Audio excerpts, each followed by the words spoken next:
Because you got powerful legs. How'd you get the physique? Was it gym or how'd you get the physique? I've always been. She's actually not got powerful legs. Do you shower in your dressing room? Do you have a shower on the day of a fight or not? Tell us about the tattoos. Shut the fuck up, you little prick. But then I've got the Phoenix. Hey, prick. So I'll take it from Bob every day of the week. Absolute disgrace. I sure no one will mind. Move him out of here, Darren. Ricky Hatton didn't go over for his fighter because he risked getting abducted and sold into sexual I never said that. Both have been rape victims. I'm not watching Frank Buglioni live on Saturday night. You're out of your mind. Jesus Christ, get yourself a life. He's actually a priest. Yeah. It's because his brother John Fury eye gouged him. What have I told you all this time? He's going to end up sucked out, fucked out, looking for a handout. Boxing nutters messenger group. I'm gonna be the king. J-Pump. You know what I'm saying?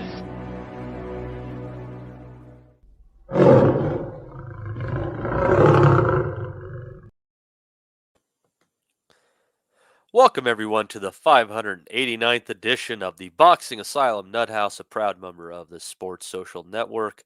You can find us at 8 o'clock every Sunday in the UK, noon Pacific time.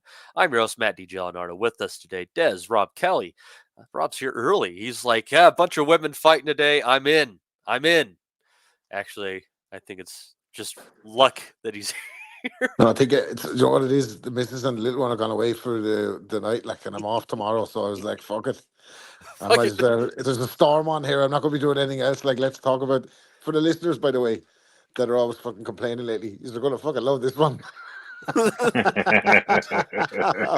going to see how good your bullshitting abilities are on this one, Rob. They're pretty good. Yeah. You could see, if you look on your screen, I have made a collage of the various fights that happened. It's not the fucking first time you have to make one of them collages. So yeah, we're gonna kick it off here with the fight over in New York and all the drama that went with it. Michaela Mayer and Sandy Ryan. Mayer lifting Ryan's title via majority decision. But before the fight had even started, the fireworks had began. Sandy Ryan was leaving her hotel room when somebody ran out and threw paint on her. Well, shit. So she was very visibly upset. And her trainer, Kay Kuroma, even didn't want her to go in. Kay Kuroma, who used to be Michaela Mayer's trainer, by the way, add more drama to this. But she chose to fight on. And they engaged in a very pitched 10-round contest at a high pace.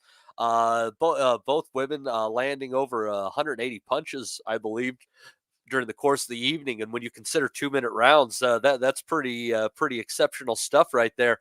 But Mayer getting just the better of it, at least on the judges' scorecards. There's 97-93, 96-94, and a draw.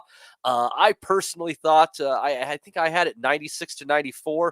I was looking at Mark Kriegel's scorecard on the ESPN broadcast, and I couldn't figure out, despite where the punch stats were at, how he gave Ryan the eighth, where I thought that Mayer definitely landed the bigger, harder shots, but Mayer finally getting the right end of one of these. And Des, as a big fan of Mayer, the war pog, much of the way that the Brits were kind of okay with John Ryder sneaking one in over Danny Jacobs. I got to say that, in this one that could have been close, could have gone either way. I'm fine with Mayer getting this one because she's gotten the raw end of this a few times. But it's been a rough week for Ryan, that said. Yeah, how you doing, Matty? How are you feeling, by the way, before we get into it? It was a rough to lose 10 pounds in 3 days from just sweating your body out was hell. But I'm rehydrating once more and feeling better. So thank God. That's good. Yeah, that's why I don't recommend people go to big cities. They're disgusting places where you catch diseases.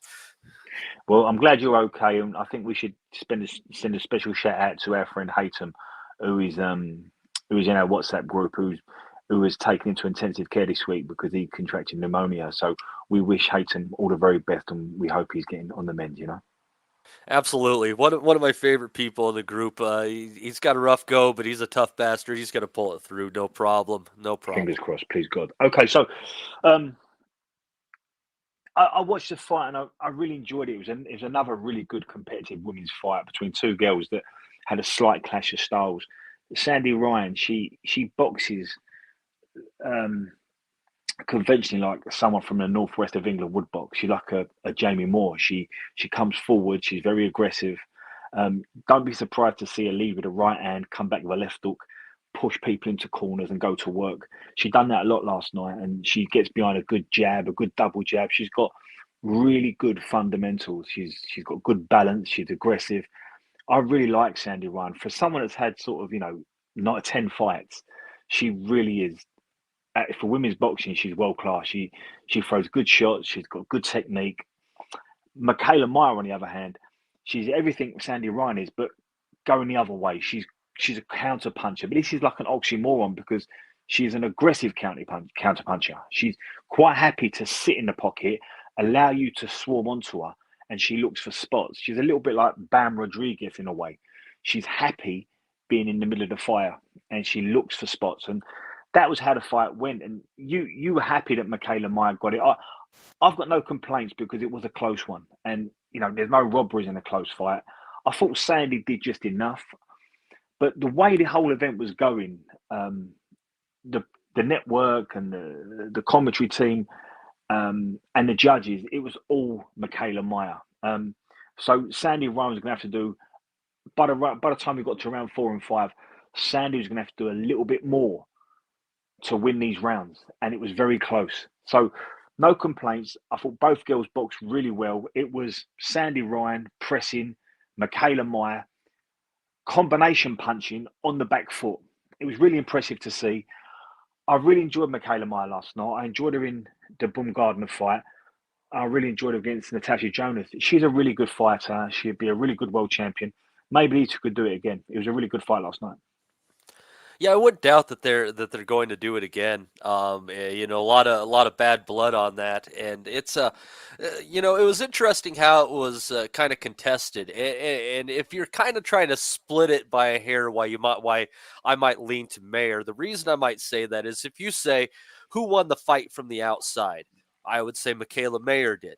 Who was winning it at mid range? Absolutely Sandy Ryan on those sharp short hooks that she was throwing. But inside, I thought that Mayer had just a little bit more. She did. She touched her up a little bit, and she knew when Ryan was kind of sitting there, and she created a little distance, caught her a little bit going out.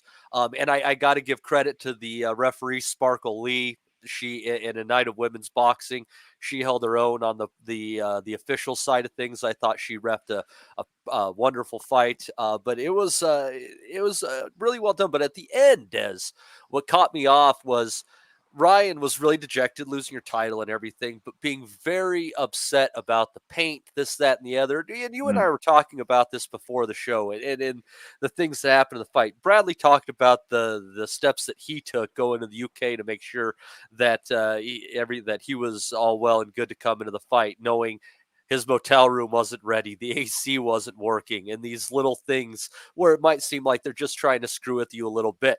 Is it wrong for someone to come running up to you when you're leaving a hotel and just huck paint on you? Yeah, that's not a cool thing to do, but the way she reacted, it showed a lack of mental toughness on her part. And in a sport where people have faced down so very much, I think when things are decided at the margins, I think that was a giveaway that in the intangible aspect, Mayer might have had her number. That's a fucking desperate take. That is, fuck's sake. Fucking hell, sorry, Des. That's fucking That's brutal, right, mate. man. Jesus Christ. What? The girl's come from fucking Derby. Like, she's not exactly fucking used to fucking baiting around in New York City. Like, that could be fucking daunting enough for somebody to come from fucking back ass of nowhere and not fucking strolling around New York.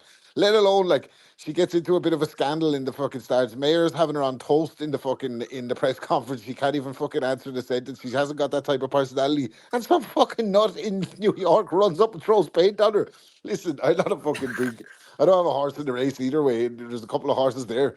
But fuck me, that's fucking out. That's like, how would she psychologically, that could fucking, you could see how that could fucking completely spook her, like completely. I could see that. Like, that's a fucking abysmal thing to happen. You see the fucking paint went through her clothes and all that shit. Like, that was fucking. And who the fuck does that? Who has done this? This is what I want to know. Why the fuck is Sandy Ryan been singled out for a fucking? Was she wearing a fucking mink coat or something and got? I don't know. Got some I fucking. think it's pretty clear that somebody involved in the fight somehow probably had something to do with it. And whether Mayer explicitly knew what was happening is what's in the air. But I would say, and I say this, just guessing. Oh, toughen up, Sandy. That she just that they probably someone did it on her account. I would think it's a little too random, don't you think? But it's such a fucking bizarre, like the red paint and everything, like in New York. It's like, you fucking, someone runs up on you in New York, your immediate thought is going to be, oh fuck, I'm done here. Like, you know what I mean? It's like fucking. Well, I just got back from Philadelphia. I mean, I know it's not too different. I just don't like big cities. I get it. It's not my thing. I don't know where she's from or what it's like over there. But I mean, fucking, like you got to be a little bit tougher than that. Yeah, I get mean, a bit of again, resilience, you female fighters. See. it's this is the sport, where like people used to have the N-word shouted at them when they walked to the ring. It's like, you got to be kind of cut from a different cloth. I don't know. Or am I expecting too much from our women fighters, Des? No, look. So you're both making correct points. Look, I think you said it yourself, Matty. No one should be throwing paint at anybody. No one should be spitting, throwing, hitting, pushing. No one should be going anywhere near Sandy Ryan like that. No, we live in a society. No, Fuck. correct. Absolutely right. But something Rob said, and he's right. I don't think Sandy Ryan is mentally mature. I don't think she's worldly. I don't think when I listened to the way the corner was talking to her, going into round 6, she looked like a lost kid, and it shouldn't have been that way. She was boxing well. She might have been winning the fight, but she wasn't out of control of winning the fight. And I get the impression when I listen to her in doing an interview, and I've watched her in press conferences, and Rob's right. Michaela Meyer had her on toast, but Michaela Meyer is an articulate, intelligent woman. She's been around the world. When you listen to Michaela Meyer on comms, that could be her next role in boxing. She's very good at it. So I think there's an awful lot of machinations here. Sandy Ryan is the wrong person to deal with that situation, although it's hard for anyone to deal with it. But again, going back to what you said, I know boxers that have turned up at a hotel and their room's not been ready for 3 or 4 hours and they're standing out in the boiling heat. I know boxers that have had to switch hotels because someone keeps setting the fire alarm off. I remember a European champion boxing in America, and he was told just as he was standing outside his changing room, gloved up, if you win tonight, you'll be shot before you leave the state. Like, there's so much gamesmanship goes on in boxing. It's the dirty sport. I don't agree with it. I don't like it. I wonder how it come about. I don't get it. I've got no idea why somebody would throw red paint at Sandy Ryan. If it's not mistaken identity, it's really, really sinister. I don't get it. But you are right to a degree, Matty. When you're in the middle of the arena, when you are the man, and in this case the woman, you have to deal with it. I hope it didn't affect her. She fought like it didn't affect her. She fought really well against a very good fighter. I don't think that stopped her performing. It didn't look like it. It was an odd event, but when you're on the road, when you're traveling, when you're abroad, I mean, it's in Ken Buchanan's book. You get knocks on the door at 3 a.m. You get knocks on the door at 10 at night. There might be 2 or 3 hookers knocking on your door. Can we keep you company? In this case, it's a bit more extreme. It's gone on for years and years. I don't like it. I wish it never happened. I don't like seeing the picture of her covered in red paint. I don't like having to explain it. But it didn't affect her because she boxed really well. And that's what we should be talking about. Sandy Ryan boxed really well against a good fighter in Michaela Meyer, who seems to be going up in weight and getting better. Michaela Meyer is one of them really good, aggressive counter punchers. She sits on the back foot, you come into her space, and she becomes a combination puncher. It's dangerous to deal with. Bam Rodriguez is the same. He invites you in. I'd like to see both of them do it again. They're both two good fighters, and last night was a really good fight, not for women's boxing, but for boxing. Yeah, and I think that it definitely warrants a rematch, and obviously, the script writes itself after all of this going on, and God knows what the next 72 hours uncovers.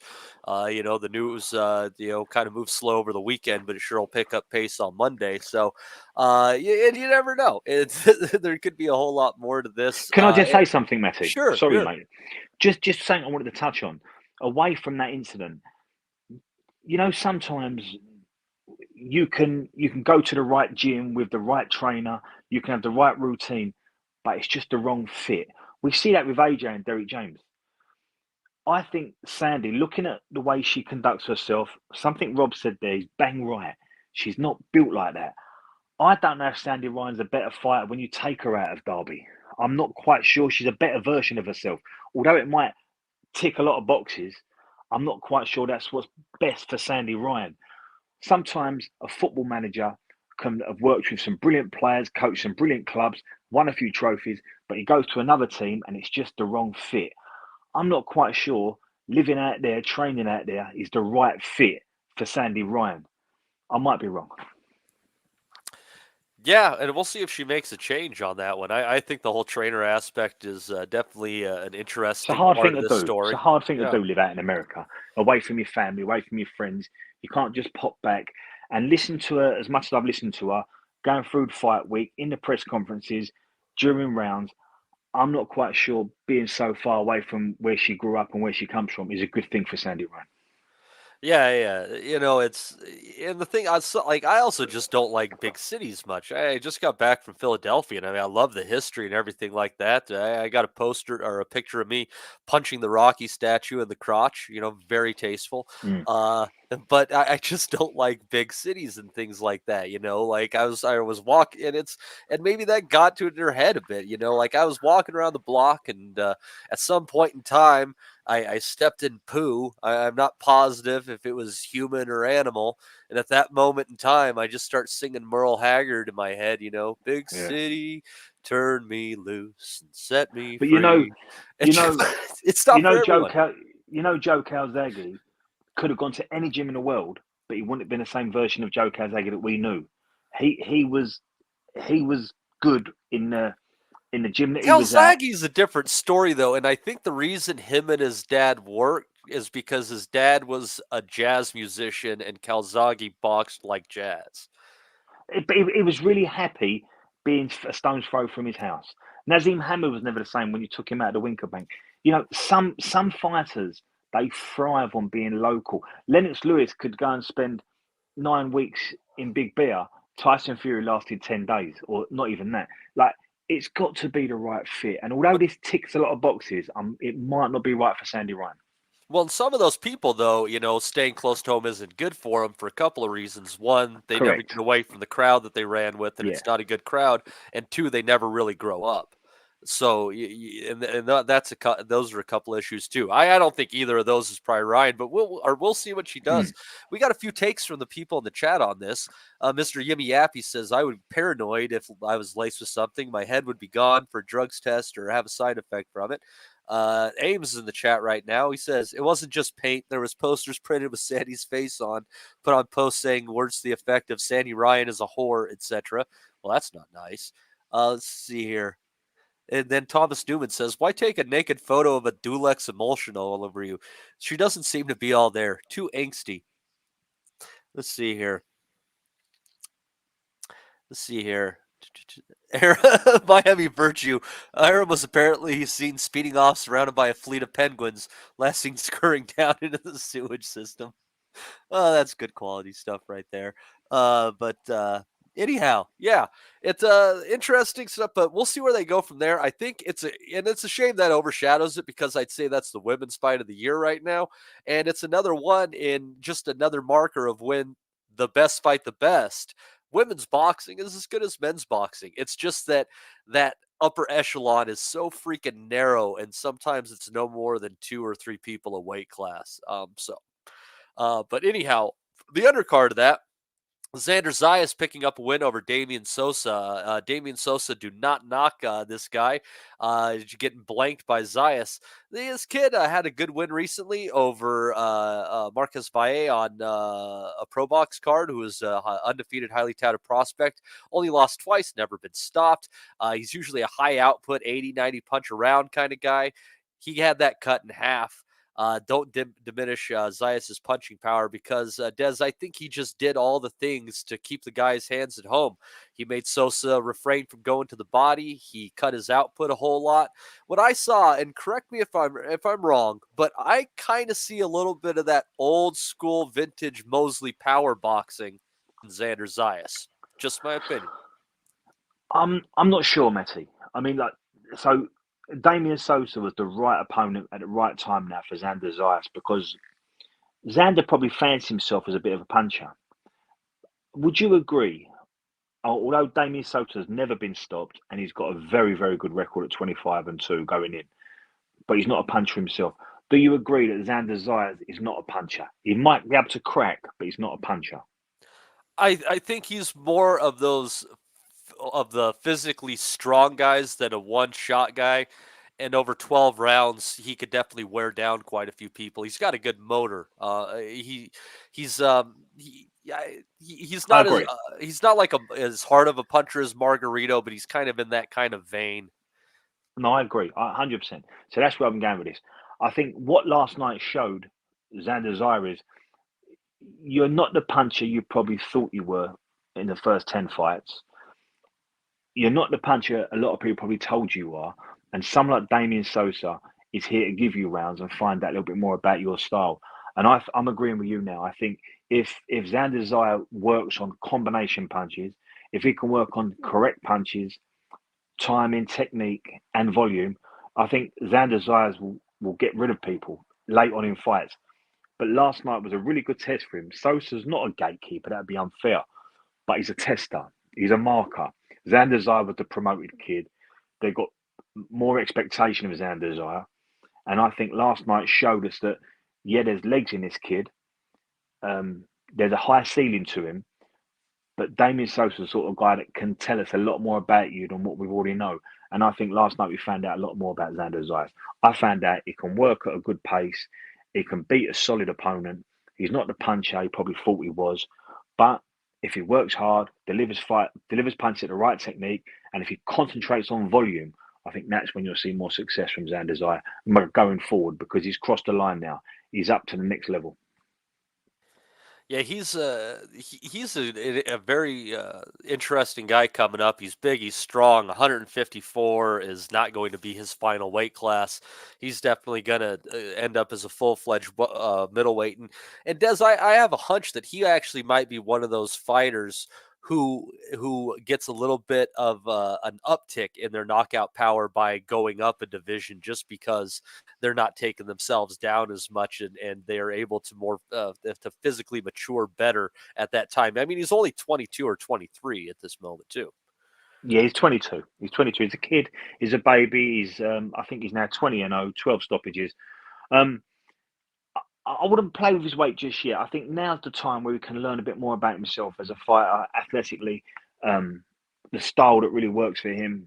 I think his weight comes into that. So I think Xander Zayas is cliche, but is a clay pot being molded at the moment. But so far, so good. I think Sosa's a good test. I think we need probably 3 or 4 more fights like Sosa, and let's see what 2025 brings. He's got 18 months now to show us where he is in the division. Perhaps stay at this weight, but just creep up by a couple of pounds.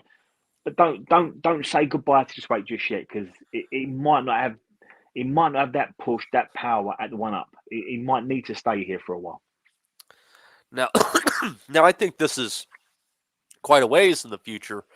But our friend Ames, come on if you want to. I think I sent you a link. It says Zayas versus Shiraz in the future. That's a possibility.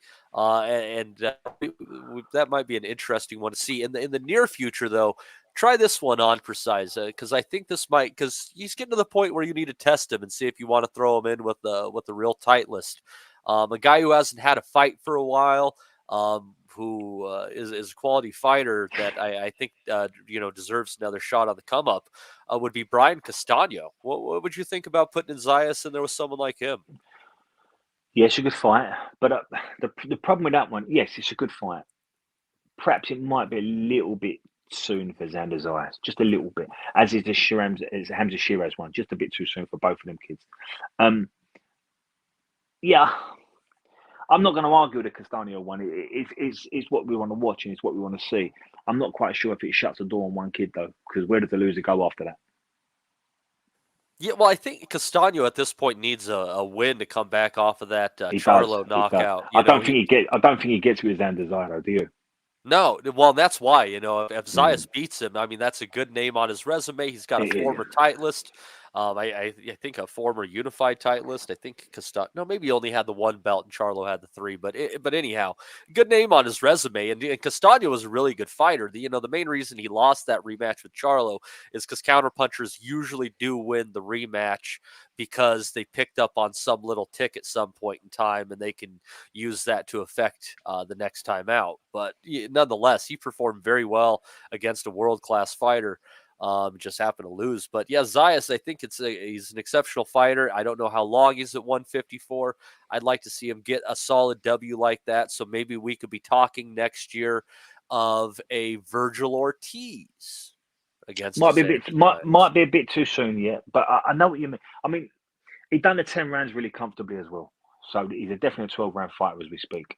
And that was a good pace last night. So yeah, there's a ceiling for this kid. I think maybe. Do you think 2025 brings Virgil Ortiz, or do you think that's a bit soon? I think, honestly, I think, you kind of got to shit or get off the pot. And with too many of these fighters are dragged on. You got the PBC never getting people out. If you get the chance, you got to take them. In this era of boxing where guys are getting out 1-2 times a year, when you get that call, you can't refuse it. No, and it's a nice division to be part of as well. I think there's plenty of learning fights down there. I'm down at Super Welter. I'm trying to think. Yeah, I know where you're going with the Castano one. I know what Angel's saying about Hamza. Yeah, he's trying to navigate this kid because I think he needs another year at least. Matty. I think he needs another year. Yeah, some hard fights in that division for him though, and if he goes up, it gets a bit lighter, but he's got to be comfortable that way. So I think we've got another year of him learning and developing before we push him in with Ortiz, but maybe in a year's time, possibly. Yeah, and a lot happens. I mean, if a guy's staying in the gym and if he stays active too, it doesn't have to happen now, but if he gets a fight or two in between then, all the better. I do say that Bob Arum is better at keeping his fighters active than most of the promoters out there. Yeah, a lot of these fights are junk, but at least his fighters are getting out there. They're getting a paycheck, and they can focus on boxing, which I think is a big deal. Anyway, I think the Castano, the Lubin, that's his type of mix at the minute. And then maybe end of 2025, depending on how he looks, you might push him against an Ortiz if he's still hanging around at Super Welter. Yeah, it's an interesting division. Looking forward to it. Also on this card, I know you didn't catch this one. Rob Brownsville struggling a little bit. Seeing Bruce Carrington almost losing to Suleiman Sagawa. Definitely an argument for Sagawa to be made in this fight. Carrington just couldn't figure it out. Sagawa was able to mix it up just a little bit better. Carrington very lucky to step away with the decision on this one. I think. A lot of people might have had it scored for Sagawa. A problem with a lot of these guys that are used to folks kind of more coming at them is they don't know how to chase folks down. Got to add some more wrinkles if you're going to shine in that 126-pound division that is absolutely loaded. Their Shushu. But Tiger Johnson had a tough fight. He was able to come through. Elvis Rodriguez, the same. I think that they need to match these 140-pound fighters. Both of them are lacking something. Let's clear the deck, Top Rank. Quit fucking around. There's no point letting it marinate. Just, we'll make it happen. All in all, card from Top Rank, other than the top 2 fights. Actually, the top 3. The rest left a lot to be desired. Over on the other side of the pond, the only fight that I caught was Terry Harper taking a W over Rhiannon Dixon, catching her with that right hand whenever Dixon was stepping in pretty much. There were moments definitely where Dixon came into the fight, but Harper had a very strong 9th round to kind of close it out. Take the wind out of her sails. But something I'll tell you, it's you're looking for a way to maybe talk about last week a bit. Something that reason that I thought Dixon struggled here, Des, was because I do think sometimes there's too much focus on the jab, and when you have opposite-handed fighters, particularly, and sometimes if you're both orthodox or southpaw, you need to just shoot your backhand a little bit more often. And I saw that punch was available quite a bit, and unfortunately Dixon kept not jabbing or weakly jabbing instead of just shooting that backhand, which I thought was quite available for, and was available for AJ, and he thought he could do it 4 times in a row, but he was incorrect, only 3. Yeah, so if you to compare and contrast Sandy Ryan and Michaela Meyer to Dixon and Harper, it was night and day.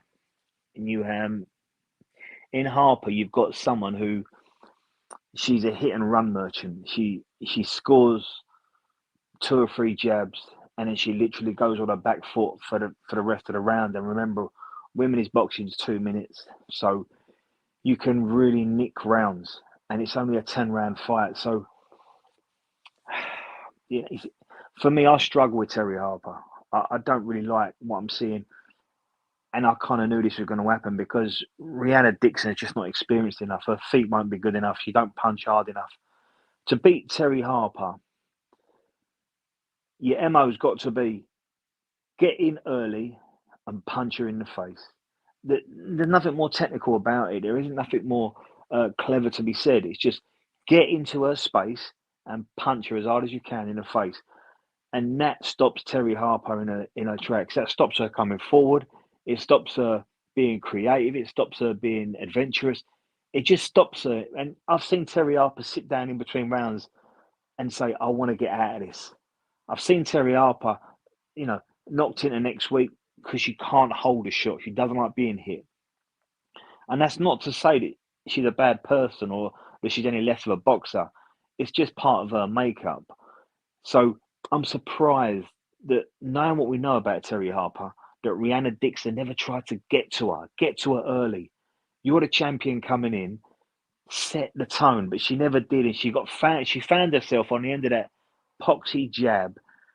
And after 4 or 5 rounds, she got into a rhythm that she couldn't get out of. So I agree with you. If it had been me in the corner, I would have said to her very early, step across and lead with your right hand, lead with your backhand, come back with a left hook, pull her about, rough her up a bit. But maybe Rhiannon's not that kid. Boom Gardner was that kid. Sandy Ryan was that kid. And ironically, the best fight I've ever seen Terry Harper in was a draw against Natasha Jonas. Terry Harper did what Terry Harper does. Congratulations to her. She's on to the next one. Maybe Rhiannon Dixon should have thrown a bag of salt and vinegar chips and fish at her on the way to the ring. That way they had a different outcome. I think Dixon actually hurt her in spots in the fight. Not that I saw much of it, I've only seen highlights, but she definitely caught her a couple of times. And she's only had a few fights, hasn't she? Rhiannon She's Dixon? very inexperienced, yeah. Maybe she didn't know, she hadn't got the natural instincts to step on it or whatever, but she hurt her for sure.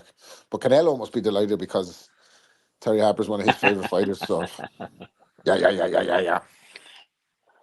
I think, Matty, anyone that's feral will get hold of Terry Harper and beat her.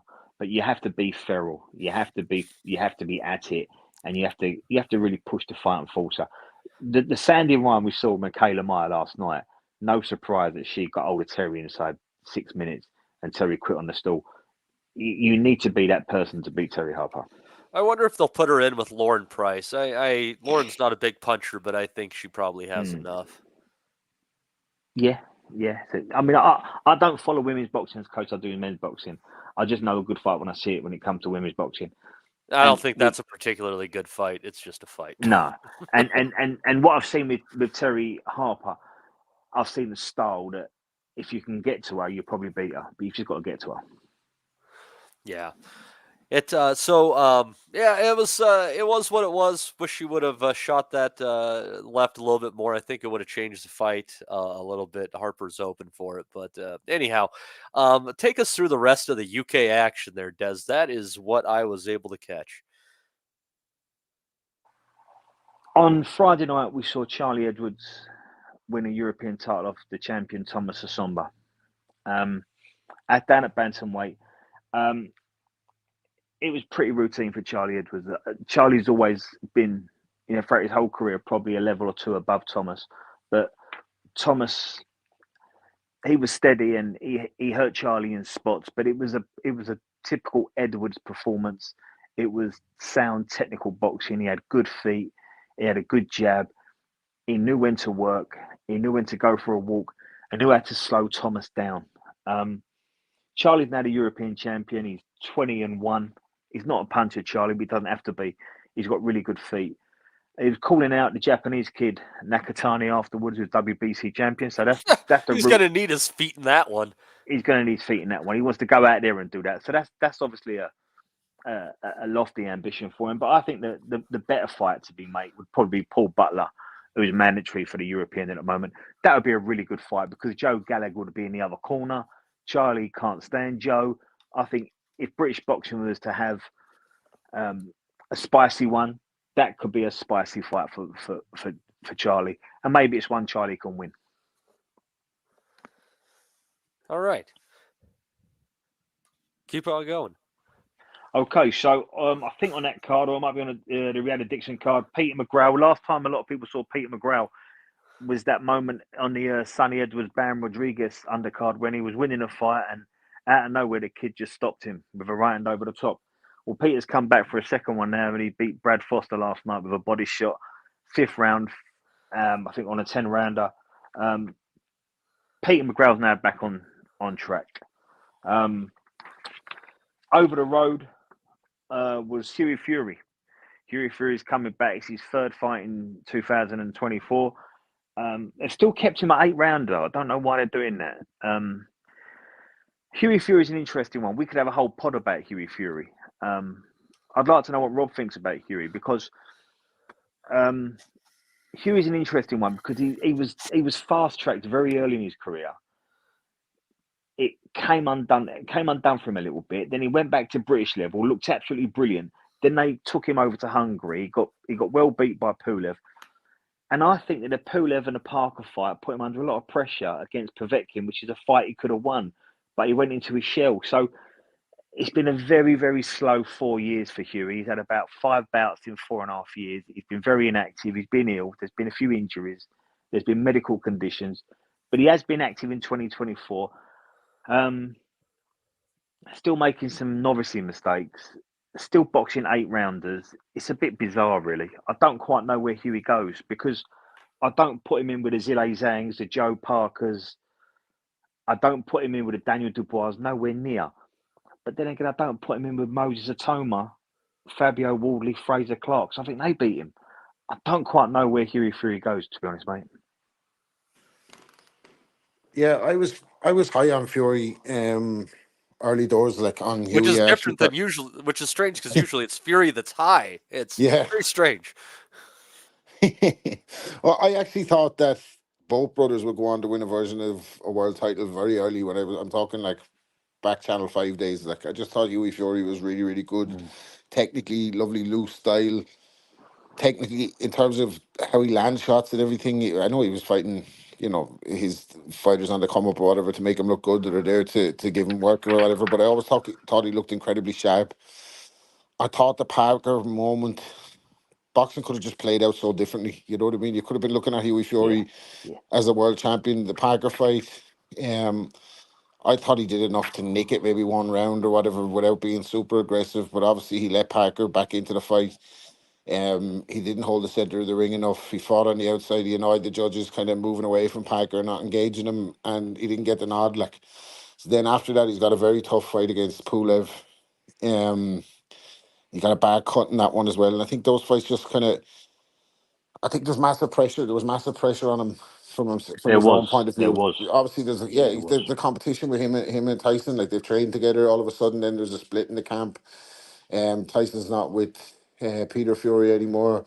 He's gone his own way. He's won the world title. He's gone. He's upset Klitschko. Hughie was in the ring with him that night. And he would have been obviously soaking in those experiences, hoping that his shot at the big time was going to come, and it nearly did. Like, he nearly beat. Like I said, I thought he nicked the Joe Parker fight. I wouldn't have been mad either way, but it wasn't a great performance. You see him against the likes of was it Sam Sexton, and he absolutely fucking smashed him up. He was brilliant that night, wasn't he, Rob? Really good, and you kind of saw what he's good. So obviously there's a number of factors. There's the inactivity. There's the kind of like he's been through no fault of his own. Like the other Fury's taken over. They're kind of like forgotten about now, like since the split or whatever. So they're not in favor with the promoters. He hasn't looked good. I heard it. I didn't see the fight the other night, but I heard it was a tough fight for him as well. So he needs a scalp Fury to reestablish himself. Who that might be, I don't know. But don't rule out him and fucking Anthony Joshua having a fight in about 2 fights' time if Eddie's still trying to fucking keep that cash cow going on AJ, and he doesn't want to retire. Like, he wants to keep fighting. So depending on how the next 2 fights go for Joshua, you might see Fury Joshua, but it might be Hughie Fury Anthony Joshua.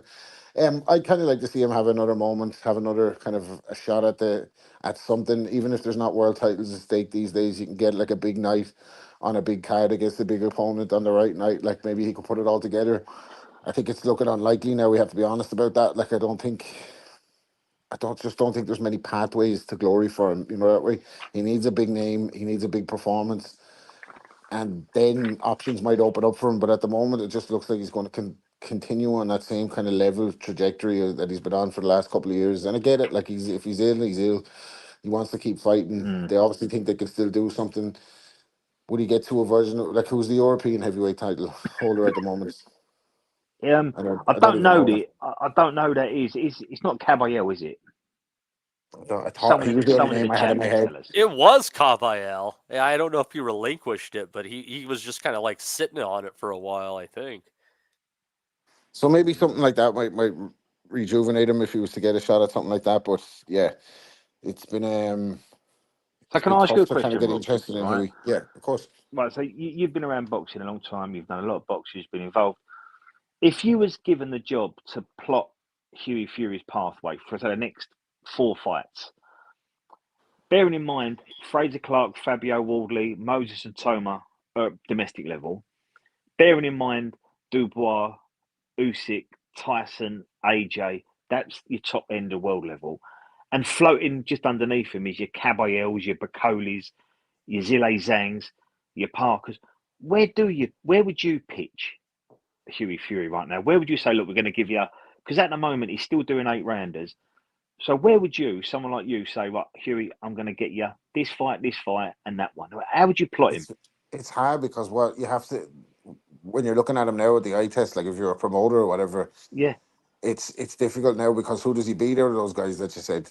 Because you don't really favour him against Fraser Clark or Fabio. Maybe I wouldn't fancy him against them. Wouldn't fancy him against those. Wouldn't really fancy him against Bacoli at this stage. No, I wouldn't. I think that's a fight. I wouldn't fancy him against Caballel. I wouldn't fancy him against Caballel either. But to coin a Ben Davison phrase, he's going to have to roll the dice at success, isn't he? Like, he's going to have to fight one of them. Like, can I put a name to you? Sure. Would you? Now he's had 3 fights in 2024. Would you get him a fight for December against someone like a Dillian White? I was going to say Dillian White, but I think Dillian White has too many options that make more money than fight an awkward Hughie Fury. Absolutely, yeah. He'd want a Del Boy fucking 3 or Joe Joyce or someone like that where he's going to make a ton of money. Like, I don't think he would you fancy Chisora? Chisora again could probably make more money fighting someone else, and at this Yeah. stage, it's his like for Hughie Fury. Yes, those are two good. Like I would say, Dillian White, Chisora, maybe Bacoli might be too hot. Jared Anderson, something like that. He could maybe fucking fight on one of those cards, like across over in America or something like that. Yeah, maybe put the myth of Jared Anderson debate or look, but it's going to have to be pissing it off the pot. Like you're going to have to fucking fight one of the prospects. But again, it comes down to the currency that he holds in the division. It's not much. Like he hasn't got much bargaining power there. Like to command those bigger fights against He bigger does guys. have the last name, though. It doesn't even necessarily have to be a domestic fight. With that last name, it could be sold. It's because people are stupid.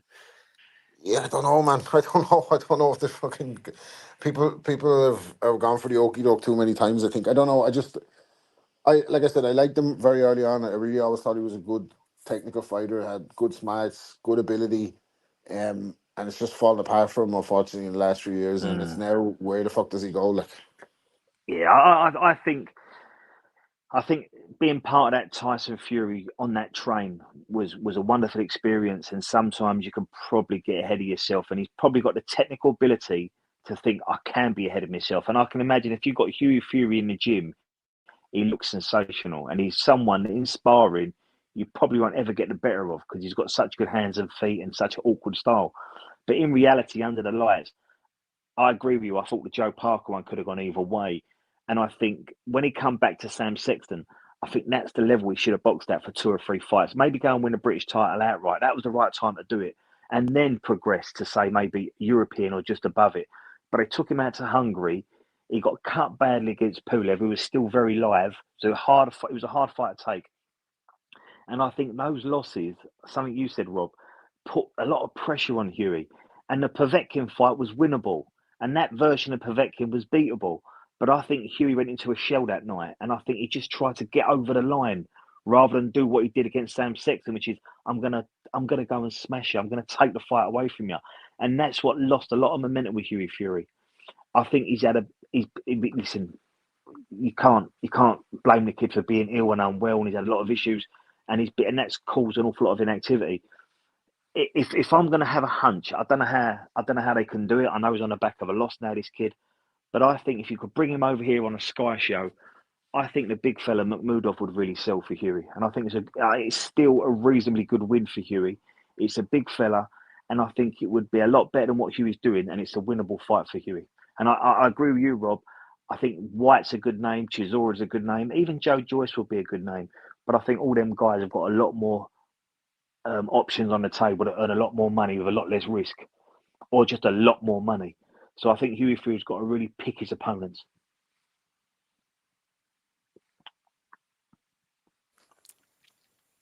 Joining us on the pod, Dominic. I tell you, it's an Irish invasion. This is like Elizabeth's worst nightmare. But we're happy to have you. Do you know what this is called, Molly? This is called the return of the prodigal son. There you go. Hey, so give us your thoughts on anything that you saw over the weekend, and then we're going to pop into some questions and some previews. Well, I haven't seen a great deal. I tried to watch the women's fight there, and I sort of dozed off, which is, I know that's a terrible thing to say because everyone's saying it's a weird fight, but I saw the Xander Zayas fight on the undercard, and I was impressed with Zayas. They were saying, the commentators, that was supposed to be like a step up for him, that with this Mexican fella he was fighting. I forgot his name already, but yeah, I thought Zayas, I was impressed with his patience, his job, good over body movement. There was a lot to like about him. Yeah, so he'll be one to. How many fights is that he's had now, Matty Zayas? You're a big fan of him, aren't you? Yeah, he's 20 fights in. He's one of the better prospects in Top Rank. He's just, I think he lost a little bit of steam when his knockouts fell out a little bit as he moved up the levels. Yeah, and that guy he was fighting was looked tough, and Zayas was doing the right thing. He was going to the body as much as he could, and yeah, I like the work he was doing off the left hand. You know, it was nice to watch, but yeah, Sandy Ryan has been. There was this incident that happened before the fight, the paint attack, but tell you what, Matty, if she's complaining about that there, she wouldn't have survived too long. And when the task force was setting sail down to the South Atlantic in 1982, she wouldn't have survived too long there. If she's complaining about that, I'm just looking at the picture here. It doesn't look too bad to me, but just I can't watch the women's fighting. I just can't get interested in it. Like, but I don't know that was. What if you knew they were both Protestants? I wouldn't make a difference to me, Molly. Just can't get interested in it. Like, tell you what, this is risky conversation, Tom. We're pushing the envelope here, aren't we? This is the asylum. This is like, I tell you what, the last whenever Delphine Pursuin lost that, or well, I don't think she lost it, but whenever she didn't get the decision against Katie Taylor in the first fight, this looks terrible and like an Irishman. It's like Katie Taylor's like a national treasure in Ireland, but I thought that Belgian girl won that fight, and she was on the AJ Ruiz undercard in New York, and after that, I just thought I can't be bothered with this, like, because it's just, I thought that the Belgian girl clearly won the fight.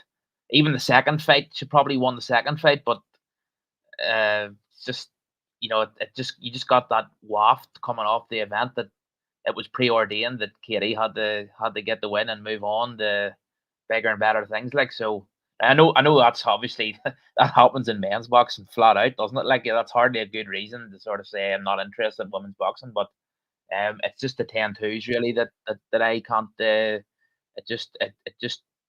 prevents anything from coming to fruition. It means there's going to be no knockouts. That's the big effect of it, really. It's basically the proof against anyone being knocked out, I think. And it'd just be, it'd be intriguing. It's the wrong thing to say, but if someone did get knocked out badly in a women's fight, it would just be, you were wondering what the reaction would be, how it would what impact it would have on people's. Well, we've seen it in Terry Harper, and we laughed hysterically. Was that Terry Harper's fight this weekend? No, and she lost to Alicia Baumgartner, and she was like knocked out standing.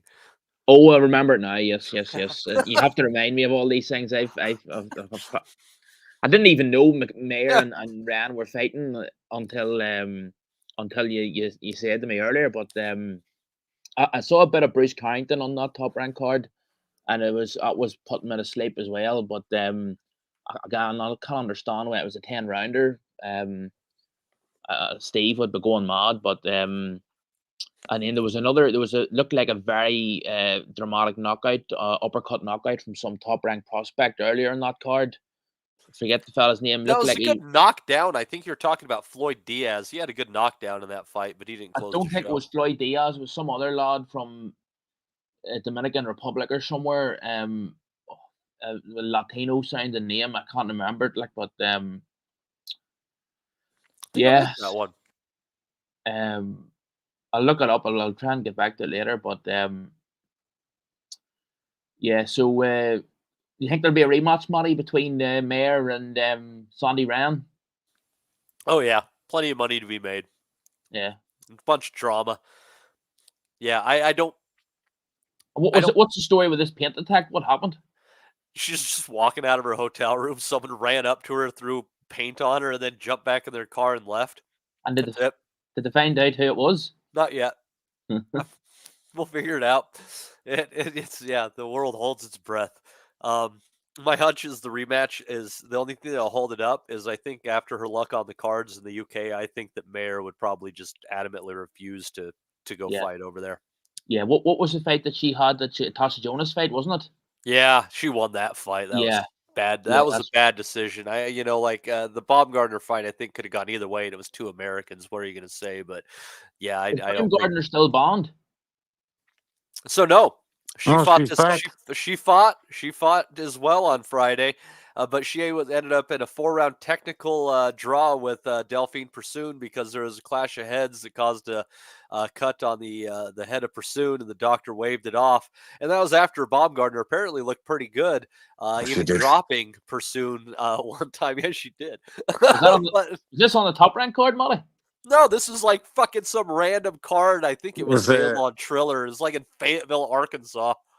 It was an Paramount job or something, wasn't it? Amazon or Paramount or something like that as well. It was on 2 streaming platforms. Not that I know everything about it. Some of the listeners on Twitter were tagging me in pictures of her weighing. Anyway, Did she clear? Did she clear herself or something? Is that what happened? she's vindicated, Dominic. Stop fucking trying to bring up bullshit. You're living in the past. She's She clear back. herself. That's what happens these days. But You the clear ban yourself. is over for Band Gardner. She's back in effect. Delphine Pursuan's head looked like the Sandy Ryan's leggings after the clash of heads, so they had to call it off. But Well, maybe we'll see it again. Just talking about Pursuing earlier, I didn't even know she was still fighting, but it's good that she's still getting. I'm actually heartened. I'm heartened. I'm heartened to know that she's still getting work, and she's a policewoman, isn't she? I think Pursuing's a policewoman in Belgium. Yeah, yes, she fuck is. the police. Yes, she is. Yeah. I wonder did she arrest open off, Rob? Well, Ames is just after saying if Baumgartner is unbanned, then there's hope for Obanov. That Pursuing put her away, you see. Free Obanov. We never got to the fucking bottom of that. I think it was a very hasty trial. This is terrible. This is me. I'm belittling what a woman's fighting here. It's chauvinistic is what it is, Dominic. Dismissive. I'll tell you what. So Baumgartner's cleared to fight, and she ended up in this this crap 4-round technical draw thing. I think she served her time. Karma bit her a little bit. Hopefully she gets back into a meaningful fight. Oh, how much of a ban has she done? Like, how long was she out? 6 months?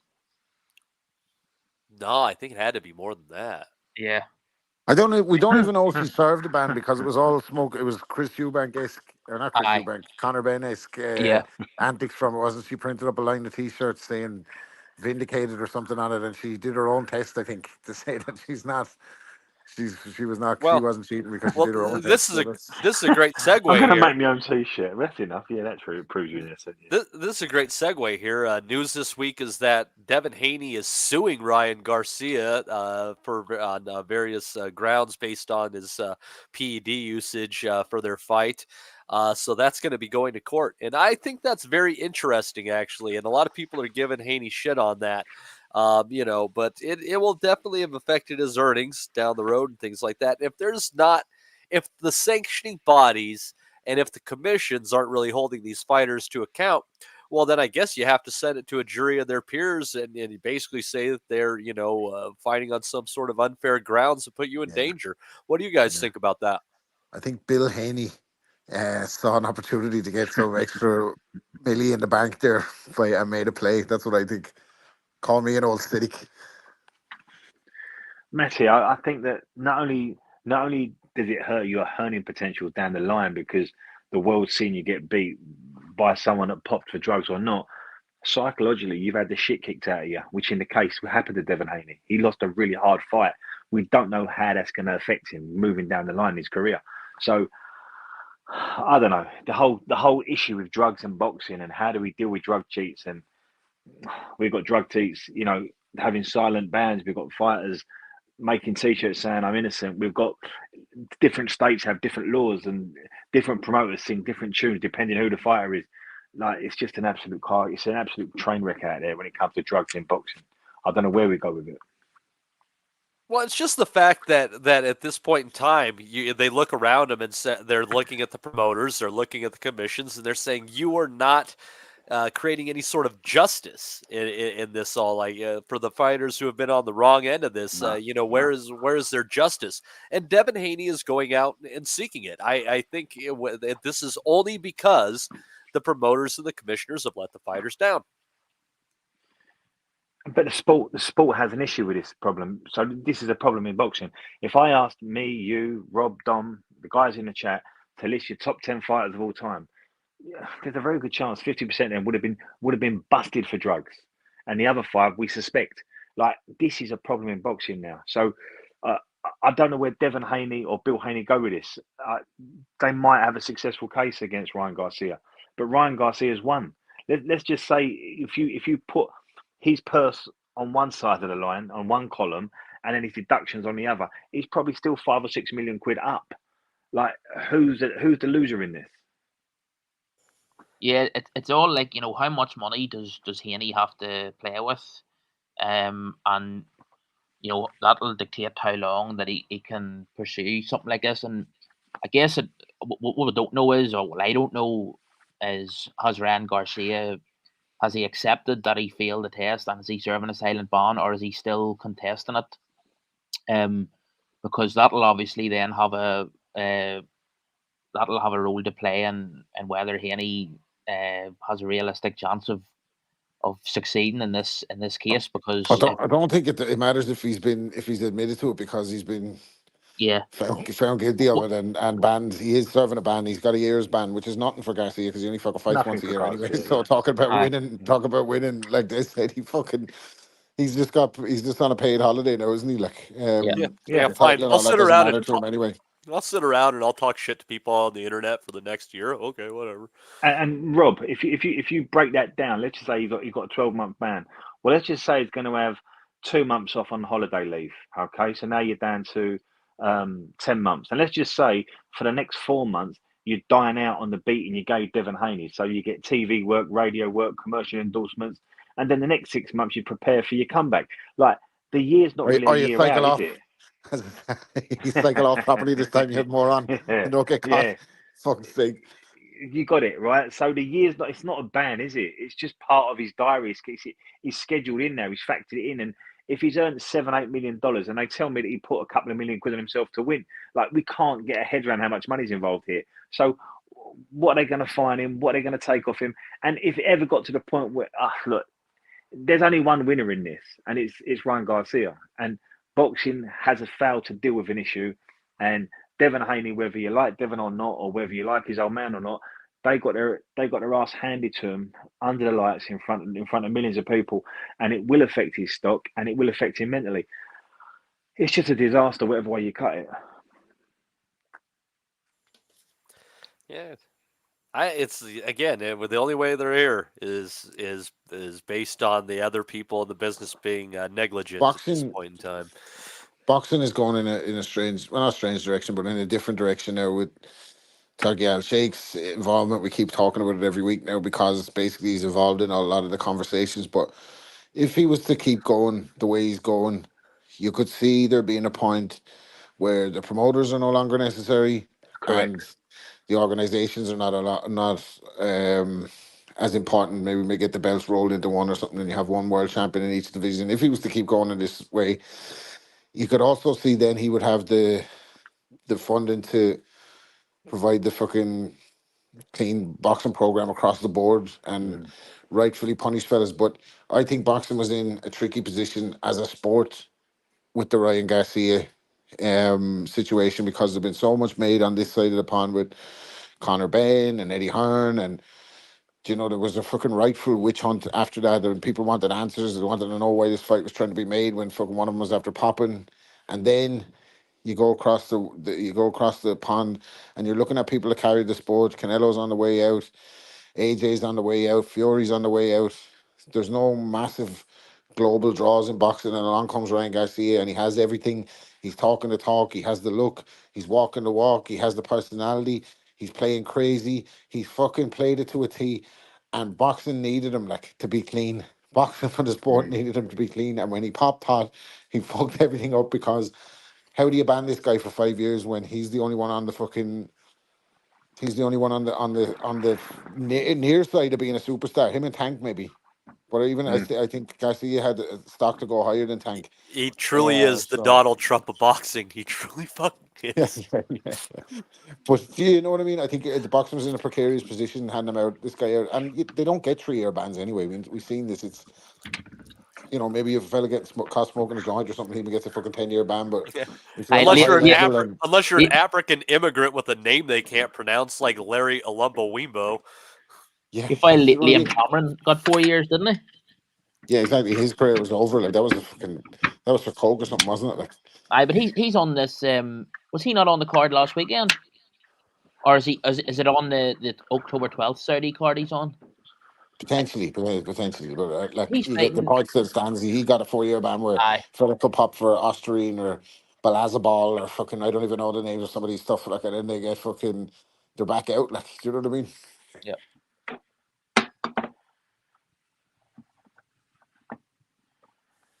Well, we got a question in here, actually, a super chat from Connor. Thank you very much. He says, can I get Des' take on Don Charles' interview? I think he might be talking to the one with Gad where he kind of roughed him up at the end. Yeah. I didn't get a chance to catch it, but I have heard of. I want to be careful what I say because I like Don Charles and I don't want to disrespect him. I don't want to knock him on the head. Look, a lot of we done the guys on the asylum. We done a 24-hour preview, so we was on air 24 hours before the weigh-in, and 80% of the panel called this fight. And then we came on, as we always do, 20 hours, sometimes 12 hours after the fight on a Sunday. So us guys on the asylum, we put our necks on the line, and we just speak from the heart, and we call it as we see it. And over the last 5 or 6 days, we've seen an awful lot of people come out. And it's pretty much what we said on the asylum on the Thursday and the Sunday. So it's not rocket science. We're boxing people and we understand boxing. But I think there was an awful lot of people in boxing that was on the Anthony Joshua. I don't know if it's a gravy train or just a hype train. And when you're on that train, you can't imagine how enjoyable it is for a lot of people. People that don't often go to really swanky, high-class restaurants, they're now going to them restaurants. They're part of that. People that don't get comped, really nice hotel rooms, ringside seats, stadium fillers, they're now part of that. And the unspoken word, it's not a bribe, it's not a bun, you're not in anyone's pocket, but it's an unspoken word that you're going to support our guy because our guy is what's providing all of this. And there's an awful lot of guys that have fought on undercards, been paid more than they've ever been paid, been more active than they've ever been on the back of an Anthony Joshua card, on the fact that Anthony Joshua's with this promoter and this promoter now, we're all coming in his slick stream. So there's an awful lot of people that subliminally really appreciate Anthony Joshua, whether it's boxers, trainers, writers, reporters. And I think Don Charles has had enough of it. And I think Don Charles was disrespected come fight week. I think he was undermined. I think there was an awful lot of people took swipes at him because they think they could. And Don's not one of these fashionable trainers. He's not someone that gets Olympians. He's not someone that gets world champions. Don's best fighter, no disrespect to him or Derek, is Derek Chisora. And Derek's the guy that we all kind of like. We talk about him like he's Derek Chisora, no disrespect. And before that, it was Frank Buglioni and Tony Conquest. And Don's one of them guys. And he's, after 25 years in boxing, he's finally got one. Got one that's topping bills at Wembley Stadium, beating a star of British boxing. And I think we've just seen Don venting. And it's got a little bit gone from the sublime to the ridiculous. And it's now I'm sort of saying to Don, stop talking now, Don. Like you've had your say. We know you was right. There's a lot of people made mistakes, but Don's sort of going down the road of paranoia now, that people are against him. It's a personal thing. It's not Don. It's just there's a lot of people in British boxing that really like the Anthony Joshua hype train. It benefits them. They get a lot out of it. And you just happen to be on the other side of that, Don. So I know where... Sorry, who is it that asked the question, Matty? Connor, he was in the chat earlier. I know where Connor's going. Yeah, we've had it on our WhatsApp group chat, and we've listened to it, on YouTube. Don's getting a little bit now. He's getting a little bit mystical and a little bit paranoid. I would just say, Don, look, you happen to be the trainer of the kid on the outside, and he was boxing the kid that's promoted, and he's promoted by the biggest promotional company in this country. He's got Riyadh season behind him. He's the face of British boxing, has been for a long time. So no one's going to really give you much credit. And now you've beaten him. Just bask in the fact that you knew best. I'd like to see Don rein it in a bit now. That's the answer to the question. I think Don's a good guy. I think Don's a really capable trainer. I think Don's a good human being. We've had Don on the pod a few times. He's very gracious with his time. But I hope he doesn't go too far now where he talks himself out of work and he becomes a little bit of a laughing stock amongst the common man on the street. That's what I'm hoping it don't happen. All right. Anyone else have anything to say about old Don Charles and his many words? No, I think he's in essence a good guy. Like at heart, he seems like his heart is in the right place, but maybe he's missing a trick with this generation. He talks a lot about his own age. Maybe he doesn't understand the social engagement and the revenue that Joshua's presence generates with these guys broadcasters. Like, do you know, if fucking Simon Jordan does a clip with Jim White and they talk about Anthony Joshua's regression and they take shots at Eddie Hearn, their fucking YouTube viewership goes through the moon. Anything to do with Joshua is big revenue. And Dubois is not that guy. Like, he doesn't open his mouth, like Frank Warren said, and we referenced it here. He didn't want to go to the press conference, which I fucking love, by the way. He didn't want to go to the press conference. He just fucking knocked him out. He just wanted to go home. Like, he's not that kind of guy. So maybe Don is doing a little bit of talking for him, but he's missing the trick on how you kind of media manage yourself a little bit better. I'm not saying that he should do that. He, by all means, speak his truth or whatever. But when you start getting into it with broadcasters, they have to pick one of them. Like, so do you know what I mean? And it's like I don't think they were. I think a lot of them just fancy the job for Joshua because they bought into the boxer size rebuild. Like, and Eddie's great at selling it, and he's never been happier, and he's training a couple of miles from his home, and he looks really good at sparring, and they've watched hours of tape, and this is his moment, and I'll dash you across the face with the chair, Daniel. Rotund disputed, Rob. It's just this is it, like the roll to the rebuild, and they buy into that a little bit, and even us as hardcores, and when it came to a decision about who we'd predict, the majority of us picked Dubois, but in the weeks running up to it, we were flip-flopping too. We weren't sure it was 50-50, like, and I think it was a 50-50 fight. It just played out in Dubois' favour the way we kind of thought it would happen if he was to beat Anthony Joshua. But you can't kind of, like, people have to have their opinions as well when they're on these platforms. Like, and yes, you're right to call him out if you disagree with him when you get the platform, but just fucking relax. He's won the fight emphatically. Talk about that. If I was him, I would have been more upset about people not giving enough credit to Dubois in the aftermath of the fight and wanting to wonder what's wrong with Anthony Joshua. I think we were even a little bit guilty of that. We spoke a lot more about Joshua than Dubois, because it's just who Joshua is. It's the Joshua story, isn't it? Like, It's that's why people tune in. It's drama, in the sports world. It's purely entertaining, and that's really why people would like to see Joshua against Fury, because both of them are just train wrecks their own various ways. So that's what gets viewership. Do we still think that happens? I think we still see that fight no matter what.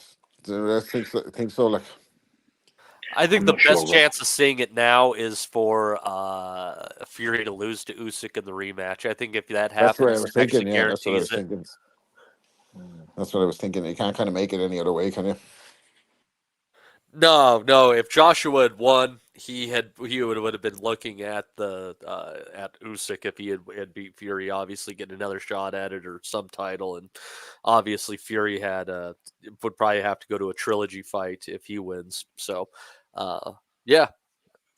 Just going back briefly, Matty, to Dubois, and just briefly the fight itself. But Rob was saying there that Warren was saying it's the birth of a new star, Frank was saying that he didn't want to do the press conference after the fight, and he doesn't like doing any of the media stuff. And yes, but I like Rob? I find that sort of refreshing in a way too. And not a few people since the fight, Barry McGuigan, one of them, have made the Sonny Liston comparison, said that there's sort of faint echoes of Sonny Liston about him. He's just this sort of, well, Liston was more gruff and growly. Dubois just sort of simple. He comes across, because the way he's been brought up, he's been home parented and everything. But just the thing that based Frank Warren, there's a bit of sort of a sort of contradiction what he's saying, because on one hand he's been saying that a new star has been born since Dubois won, but then in the next breath he's telling us all that how reluctant Dubois is to do any of the sort of self-promotion, or not even self-promotion, but just talking to the media in your finest hour.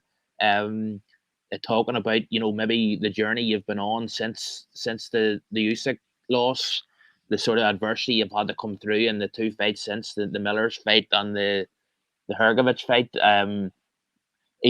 So there's a bit of a, Frank saying he's a new star, but really, is he a new star because he's basically handicapping himself in that regard through his own lack of interest in doing any of the. He can be, I think. I'm like guilty of that as well, of kind of wanting to see when I'm looking at a fighter, not just their level of talent, but where they're going to take the sport, what they're going to do for boxing, like what their personalities, like what are they like to engage fucking new fans to the sport to keep the sport going. So I'm always kind of thinking of that, but I think Dubois doesn't need to do the talking. Like, let the promoters do the talking for him. If he keeps knocking people out, man, coming to the ring the way he came to the ring last week, like with the fucking he looked Tyson in the, you know what I mean? He's menacing when he's in the ring. Like, he's a fucking. You have to say that's the one. Like, I'm sure he's touched on it. I'll say, Matty, I haven't even been listening to the pod, let alone contributing to it. But I'm sure he's touched on it last week. He looked incredible coming to the ring. I mean, he really looked. He looked unbelievable. Like he just looked impregnable. He looked intimidating. When someone's that relaxed coming to the ring, it intimidates an opponent. And the thing about him that I think I didn't really appreciate, just in terms of what he brings to a fight, is he has one of the best chins in the heavyweight division. He's. I thought if he gets hit even a fraction as frequently against Joshua as he did against Hrgovic, he was going to be in trouble. But it just shows. And he was, and then he landed a right hand from hell over a stupid drop left. But even that shot Joshua caught him with before the finish, he took it. He took it well, and so I think that's going to be a big weapon for him. That ability to take the shot that he can. So it's it just touching back what Rob was saying. You sort of think, you factor in, well, what is going to appeal to the sort of young generation now that coming up that want the sort of a fighter like Dubois to appeal to them and to get into and be excited about. I'm not sure that I know what it is that fans want from a fighter like Dubois in terms of crossing over and appealing. Do they want them to be on TikTok after his gym session, or they want him to be on TikTok going to the gym? Because to me, I find that's all inane to me. Like what appeals to folk today of that generation? I don't know what it is, but if someone told me, I might find it completely silly. Violence sells still. Being fucking silent and violent. That's what he needs to do. Like, silent and violent. There's the Robin. There's the Robin. Let other people do the talking. Silent and violent. That's what you want. That's what they have to do with him. Like, he's match him well. Let him get another couple of fucking impressive looking knockouts. He's not in a rush. Like, he's just got there. You know what I mean? Yeah. He's overcome some very bad nights along the way. Two particularly bad nights, and he's had moments of adversity where the whole fucking boxing community was writing him off. Like, he's only a young fella, like, so. But did the business emphatically. Let him relax and enjoy it, like. But this is the thing that's going to be so interesting about watching Dubois going forward, because as emphatic as that performance was last weekend, I still think the question marks about what he's like when he's faced with adversity, those haven't completely gone away. Because there's still this sort of feeling about him that he's a classic on top fighter. That, last week in that fight, yes, he took that big shot from Joshua before he finished him, but he didn't have to go through any sustained adversity in that fight. Like we talked about Usyk against Fury in those middle rounds, he was being put to the pin of his collar there. Like, it was, he really was. That's that's a very high bar. It's not fair to compare Dubois to that sort of ability to weather that sort of a storm and come through the other side. But I still think he has to answer that against a certain. I know against Hrgovic he came through, yes, but I still think he has something to answer against an even higher level of opponent. Maybe, but that's probably what makes him exciting. Like, there's that wonder factor about like what happens like if he gets hit. But I think he didn't have to overcome any adversity in the Joshua fight because he won every single fucking second of Yeah, it. yeah, yeah. And I'm what sounding people were like saying, Teddy Atlas here. I'm sounding like Teddy Atlas. Like he can't credit. He hates Shakur because he wanted to come through the fire.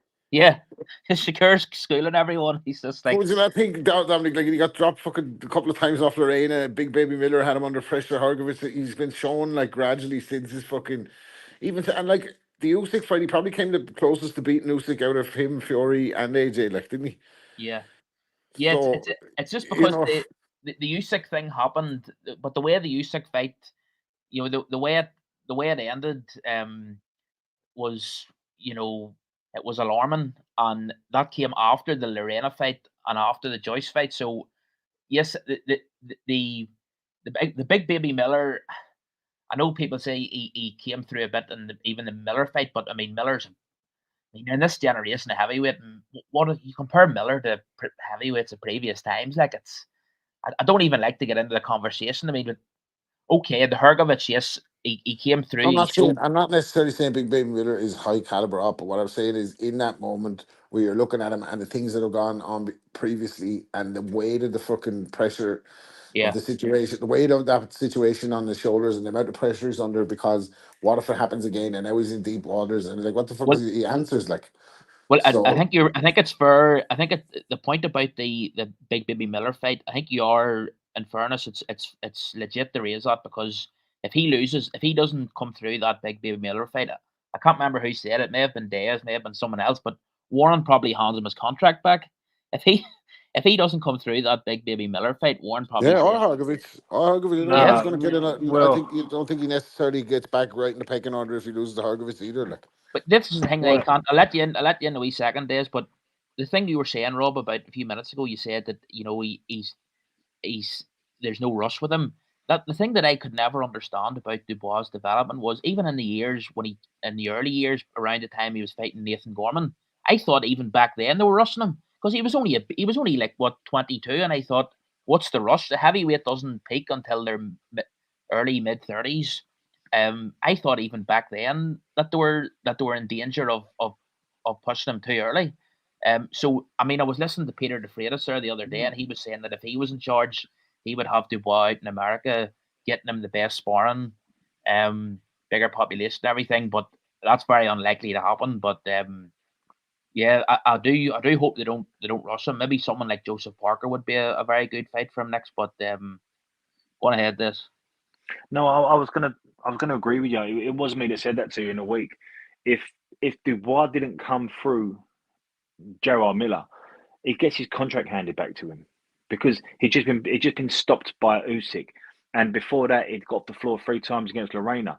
But coming through Miller gave him the Hrgovic fight, and let's not try and compare the Hrgovic performance. I think Rob touched on this with AJ. Against Hrgovic, Dubois had to turn that fight around. He lost the first 3 rounds. He was going into the 4th round looking like he's going to get stopped. He physically turned that one around. In the AJ fight, I thought he won every minute of every round. And that one shot that AJ landed is going to become like the embellished story, like Anthony Yarde against Kovalev. Like Anthony Yarde gave Kovalev a really hard fight in Russia, when actually he won 1 round. Then the next round got stopped on a jab. Like, we do know how to embellish stories in boxing, and they already started this before Dubois got out the ring, like calling that fight a ding dong or a life and death or a Hagler and Hearns. Rob said it a moment ago. AJ lost every minute of that fight. He got his ass handed to him. It was like a Mike Tyson beatdown of the early 90s. Like, there was nothing close about that fight at all. And that all come because of Daniel Dubois learning in the 4 fights before that. Nigel Benn's career balanced on Sanderline Williams. Joe Calzaghe's career balanced on beating Omar Shaker. Daniel Dubois' career, make no mistakes about it, balanced on him beating Gerard Miller. It was a very important win for him. Yeah, and Miller is capable enough. The Ruiz fight was obviously incredibly close. Went down to the wire, but he has a shocking motor for a fat guy, but he did weigh like 25 pounds less against Ruiz, and I think that's a much better version of Miller. I mean, it shows that he's at least doing more gym work. So, but yeah, that was a good conversation there. Let's go over to some. Actually, let's go to the people in the chat first, and then we'll go to our previews. We got Mr. Michael Thompson, Thomas Newman, Chris Butler, M. Lithgow, APMB, Mr. Take Ames in there as well. See here, I think I said Michael Thompson. We'll say it again. Mike's a great guy. Captain Casual, you know him as Damo. Let's see here. Porky's Corner in there. Is the real one? Is it the fake one? We don't know. Let's see. Matthew D'Souza is in there. Let's find just a couple more. Yimmy Yappy. And let's see. Up we go. And great. 1S Gook. That's our one's Gook. 1SGUK. I don't write it, guys. I just read them. So we appreciate all of you for being in here today. Very much. We appreciate you. And also want to thank Mr. Connor Matier for giving us the super chat in there as well today. Appreciate you very much. So let's see here. For these previews, I don't know if we have much to say about this one. Malta on Friday. This is a DAZN card, I think maybe. Muhammad Wasim taking on the undefeated Sebelo Sebakulo. He is currently 7-0 for the prestigious WBF World Bantamweight title. Undefeated. This could be interesting because this guy seems to be moving up quickly-ish. The WBF Intercontinental Heavyweight title, again, not a big one, but 3-0 Renki Whitkey going against Juan Camilo Novoa. So if anything else is not experienced, 32-12-1. Then you're going to have undefeated Andre Christian Florian taking on Jose Miguel Torres, who is a capable enough trial horse. That one is slated for 8. Anything to say about that one, guys? I don't know if that's particularly interesting. And we move on.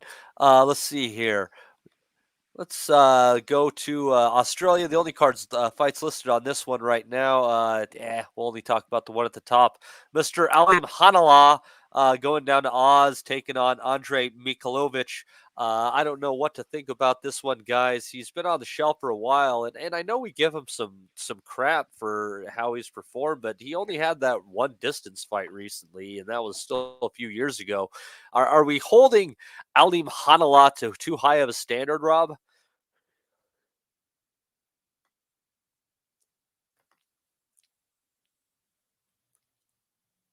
Oh, Rob left. I just noticed that. Dom, are we holding Alim Hanala to too high of a standard?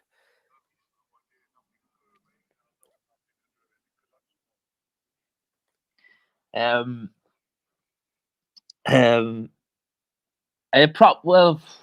yes and no. I think there's a danger, Molly, that because he's a Kazakh and he looks like a killer, you automatically think about Golovkin, and you think about that sort of level. But I think there is a point in the sense that the middleweight division is just, we've said it before, historically it's just so weak at the moment. I don't even know anything about this Mikhailovich. I've never heard of him. Is it down in Australia, you're saying? It's it. Yeah, it is. It is in Australia. It is in Sydney. He doesn't have anyone in particular on his resume that's that impressive. Let's see. He's got a couple undefeated guys. Is he a mandatory challenger? He must have gotten into that position because only with a purse bid would this fight find its way there, right? He's going again. He's been against undefeated Edison Saltarin. Let's see if he's fought anybody of note. Kind of do the fought who fought who. Was there not something recently, Matty, about Alim Kanuli or Alim Hanala that he had the? Was there a recent fight he had the shell for? He was ill on the scales. He was supposed to fight this. I think he was supposed to fight this guy he's fighting again, but he wasn't, and he just couldn't make the weight properly or something like that. So worth considering. I think it's definitely worth considering. I mean, if this fight is for the same, it's for middleweight again, you'd have to look at that and think, You think back to Virgil Ortiz. Is it really advisable to trying to make that weight, or is it not a sign that he should be thinking of moving up? But yeah, that definitely something to keep an eye on. But I mean, this fella, I don't know much about him, Mikhailovich, but is he Australian himself? He's from New Zealand originally. Born in Russia. Born in Russia. And, lives in New Zealand. Yeah. It's like a Costa Zoot sort of type. Yes. Oh, let's see his amateur record here. Let's see. Maybe I'm missing something, Bart. No, he only was the 6-3 guy in the AMs, so not a very, very deep pedigree there by any stretch. And I take it, was it a purse bid the Top Rank lost, or did they just agree for him to go over there? I don't know. That's a good question. It's probably a fight where there could only be one or two places where it would make any money whatsoever. So I don't know. It's not a particularly impressive affair by any stretch, but maybe we're getting caught off guard here. Maybe we're waiting for an upset. I don't know. Yeah. This fight's in Australia, isn't it? It's in Sydney, Australia. It is, yes. Yeah, I just think the Australians have put the money up. They like to bring good fighters. Yeah, doesn't the government sponsor it, like kind of like the tourism and shit? And I don't know how they do it, but they do get financially behind events. And I think going back to the 2000 Sydney Olympics, if you've ever experienced sport in Australia, they really give it a good go.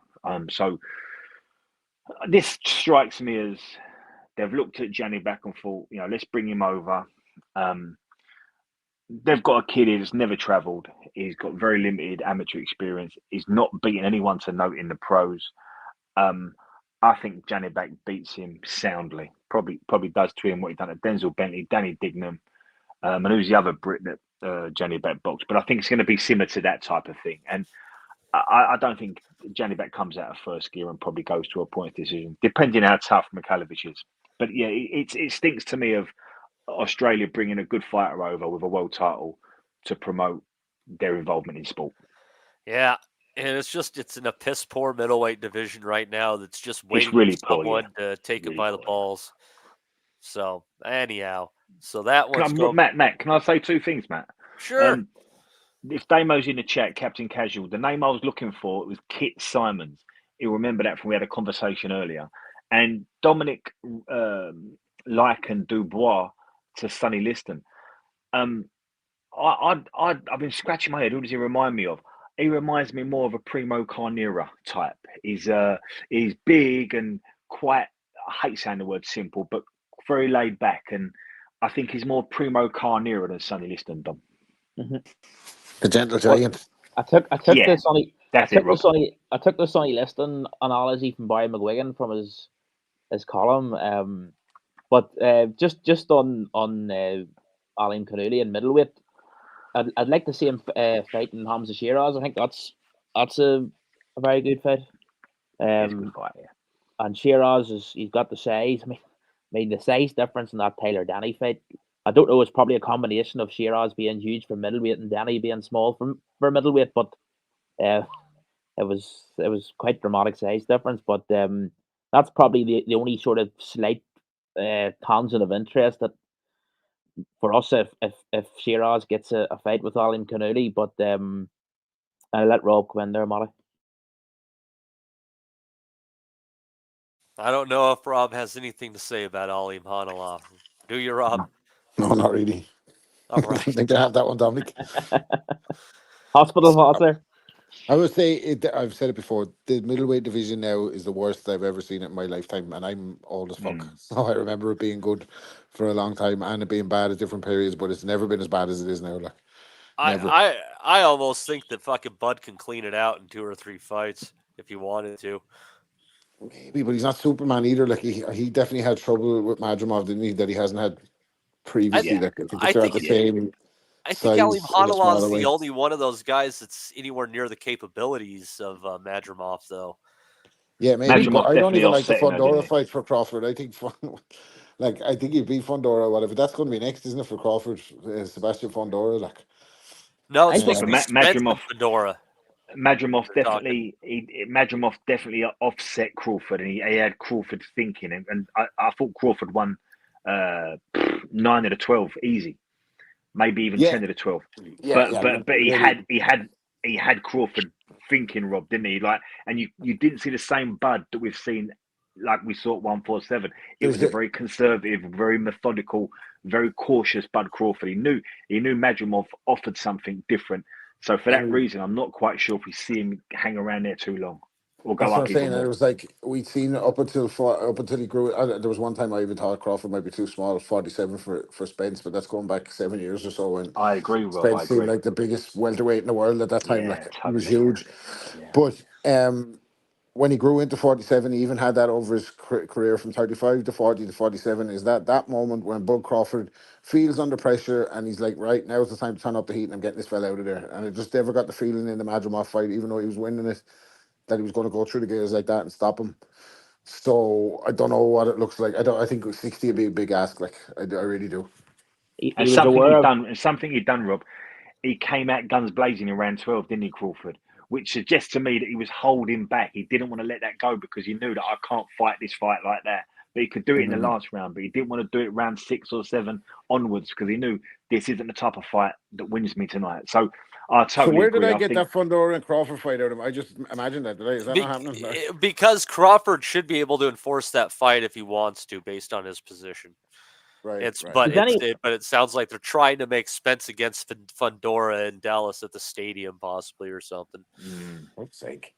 Yeah, they're talking about January because they know the Cowboys aren't going to be in the playoffs. Does anyone that think that there's a chance Crawford we might not see him fight again? Possibly. I mean, you're going to see him fighting British Airways. Apparently, they fucking snatched all of his fucking Louis Vuitton shit he bought at the airport mall when he was traveling back to the States. Fucking Bud's fuming. He got so mad he started speaking in Irish slang. He put on Instagram, "They stole me luggage." At least he didn't. The same fate that befell Bomac didn't happen to him. No, that's right. Yeah.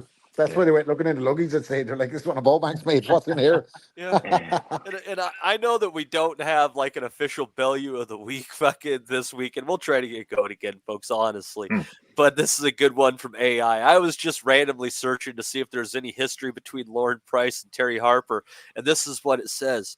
It says, Lauren Price is a professional boxer who has expressed interest in fighting Sandy Ryan, who was previously known as Terry Harper.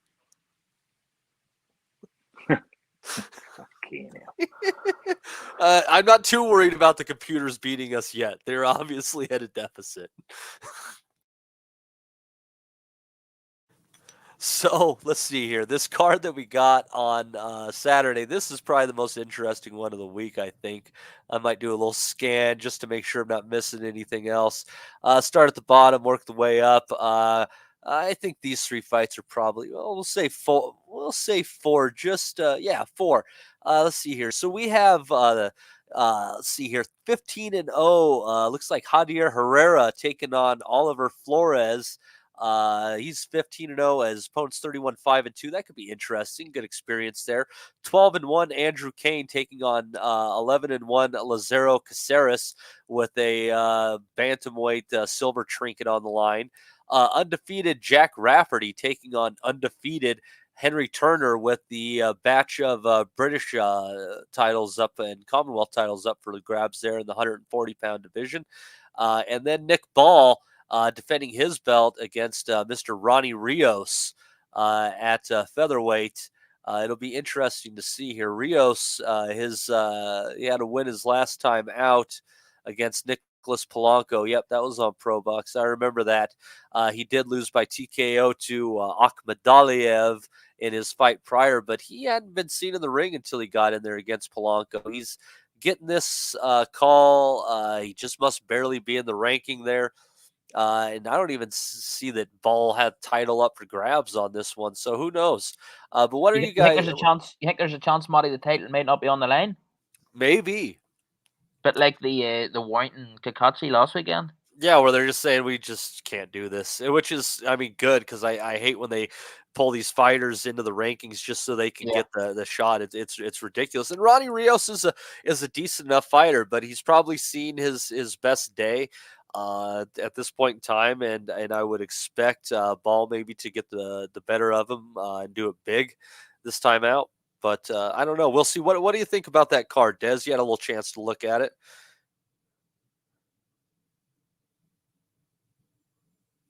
Or did he have to step away? Oh, in here. Nope. Des, you with us? Hello, mate. Can you hear me? There you are. Sorry, mate. Yeah. No, I think this is one Nick Ball deserves. It's at the Echo Arena in the heart of Liverpool. They'll pack the place out, which is not an easy thing to do in Liverpool. Liverpool don't always come out for their boxers, but they'll come out for Nick Ball. And he's on the back of the last year boxing Isaac Dogbo, Ray Vargas, Raymond Ford. 3 really hard fights, and he boxed ever so well in all of them. And he's done 36 rounds in his last fights against them 3 guys. So I think he deserves a Ronnie Rios, and I don't think the title will be on the line. I don't think it needs to be. I think this is just a bit of a homecoming for a really good kid who deserves it. So I'm looking forward to him having that. And, you know, we don't want burnout for our kids. So on the back of 36 rounds, Isaac Dogbo, Ray Vargas, Raymond Ford, and I think that's been in 3 different countries, them fights. It's nice to come back to Liverpool and have a perceived softer one. I think Ronnie Rios, I'll ask questions of him, but I think they'll all be answered by Nick Ball. I think he wins it and wins it well. On the other one, the undercard, I think it's the Rafferty one. And who's Rafferty got? Henry Turner. Yep, Henry Turner. Yeah, it's a good fight. It's a good fight. I'll have to wait this week and see what I think about that one. But going in, I think Rafferty's got the edge on it. I just think he's got a bit more of a style, and I think Henry Turner's got it all to do. But this week will be interesting. And like I say, we've seen kids in Liverpool come undone. Brad Strand's on that card. He come undone recently against Dennis McCann. So it's interesting to see how they perform in Liverpool. So I'll know a bit more this week when I look at them fight week. But certainly that main event, I think Nick Ball deserves that homecoming. Right on. Yeah. We'll see how he does. He's been traveling around, taking on tough competition. Really tough competition. World class fighters, world champions he's beaten, and like I say, the way he fights with his style to do 36 rounds in the last 12 months, or not even. I think it's been less than that. I think he's boxed 3 fights in the last 11 months. And he's done 36 rounds against world-class opponents. I'm really big on Raymond Ford. That was a hard fight. I think Isaac Dogbo's a good fighter. Ray Vargas was a hard fight for him. Yeah, I think he deserves an homecoming. Yeah, and Rob, I don't think that Rios is the guy, but much like Isaac Cruz, you know, I mean, obviously, you fight a great fighter like Tank, you know, you might take an L, and he fought him close, but you know, against Rayo, I mean, he found himself in a tough fight there, and he lost. And I don't think, based on it, unfortunately, it's kind of a stature thing. There's just some abilities that people who know how to box a bit that are going to be able to take advantage. I don't think Rios is the guy, but I do feel like Ball's reign at the top is going to be short. What do you think? Well, Dominic is big on Ball's career. He's a big fan of Ball. I think he's a good little fighter, but I think he probably has a ceiling, like you suggest. But Ball's by name, Ball's by nature. He's got balls going on the road. He's got all action style. He's very good on the inside. He probably sell a few tickets around Liverpool and that as well. Like, so, go for him. I hope Rios is the kind of opponent that brings out the best in him. I think he will be. I think he'll come and mix it, and you might see the best version of Ball on the night. But yeah, no, I think you're right. I think he probably has a ceiling. I don't think Ronnie Rios is going to be the guy to do it, but hope he makes a few quid. Like, seems like a good kid. Yeah, he does seem, and he definitely comes to earn his paycheck. He's good value for his money, and hopefully at the very least, Dom, well, that's what we see is another entertaining fight from Nick Ball. I don't think you'll be disappointed in that respect, Matty. I think Nick Ball, he never fails to be good to watch. And I think this is your classic Frank Warren maiden world title defense for a new world champion. If you look at Frank Warren fighters, homegrown or newly minted world champion fighters down the decades that he's had, the tried and tested thing is to get them a handy first world title defense. Now a lot of those fighters like Rob and Dez will probably remember this a lot better than me, but a lot of these fighters' first defenses, like Joe Calzaghe, the early defenses that they had were they probably didn't deserve them. But Nick Ball, he really does. Like he that Dez said it, like that Ray Ford fight, that was savage. Like it was a really brutal affair. And there was a few people. Well, there was more than a few people thought Ford could have edged it, and I wouldn't have disagreed with that myself. It was a fight. All three results were possible, but I will say this here about Ball. Des was talking about being careful not to overcook him. That he's had 36 rounds in within a calendar year, but what's widely known about Ball in the industry is that he's a savage trainer. He does all this other training, not strictly boxing training, but I think it's CrossFit stuff he does or something like that. But he's well known to be really a really fit guy. Exercise Ball. Exercise Ball. And just his personality, like he doesn't. If you look at his interviews, he's a very nice kid, but he's not very expansive with his answers. He doesn't. He's not. You can see he's not. He's not trained to be in front of the camera and revealing a lot about himself. But I think it's just refreshing when there's so much bullshit in this day and age that, like Rob was saying about Dubois, that someone goes in there and you just know what you're going to get, and they sell themselves from what they produce in the ring. And I think he might last. I mean, guys at these lower weights, there's a shorter shelf life on them than the guys in higher weights, just by virtue of the fact that they're smaller guys and the toll on the body, for guys with a smaller frame. But I think he'll get a mid-round stoppage in this fight, somewhere 6 to 8 rounds. Probably he'll get Ronnie Rios out of there, but I would love to see him back out in Saudi in one of these big undercards, against some of the other, like that fella who beat Luis Alberto Lopez. What's his name, Matty? The fella Angelo Leo, yeah. I mean, that would be a great fight. I mean, I was really hoping that we would get Ball against Luis Lopez before Lopez got beat, because I thought that would have been a great fight. But yeah, I really look forward to watching Ball fight, and I'll definitely have watched it before the pod next Sunday. That's a fight. Anytime he's fighting, I'll make sure to have watched it.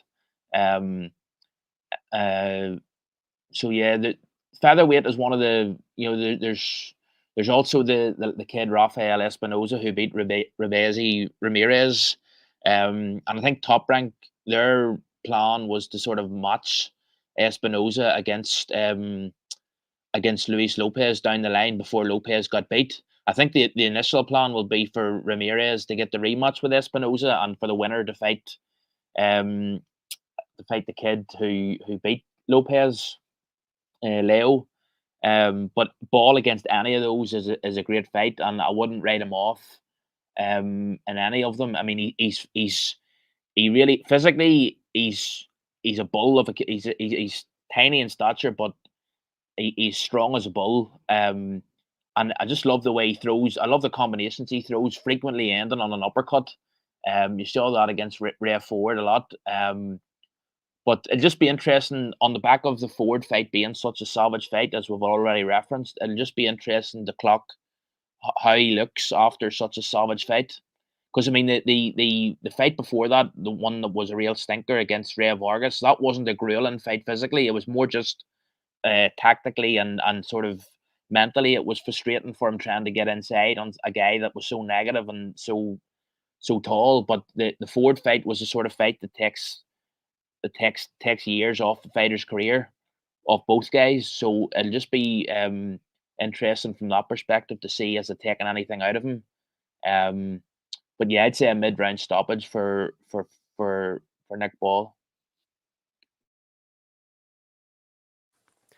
That would be impressive, I mean, Rios is a pretty sturdy guy at the end of the day, but yeah, that would if he's going to make a statement against an opponent like this at this point in his career, that's the way that he's going to have to go about it. So, and it'll be also interesting. Matty just touched on what Des says, just to see from a commercial point of view how many tickets they manage to shift, and if they is it in the Echo Arena, Des? Yes, it is, mate. Yeah. Well, it'd just be interesting to see how he manages to go in terms of selling tickets, because if you look at the way Queensberry built Nick Ball, they didn't build him by fighting him in Liverpool, on a regular basis. He fought on the Fury. He fought Isaac Lowe on the Fury White undercard at Wembley, and he was fighting. He was fighting places like that. Queensberry didn't have him fighting at Liverpool and building him a base there. So they don't have a sort of form guide to go. They haven't built up a bank of a loyal followership in Liverpool.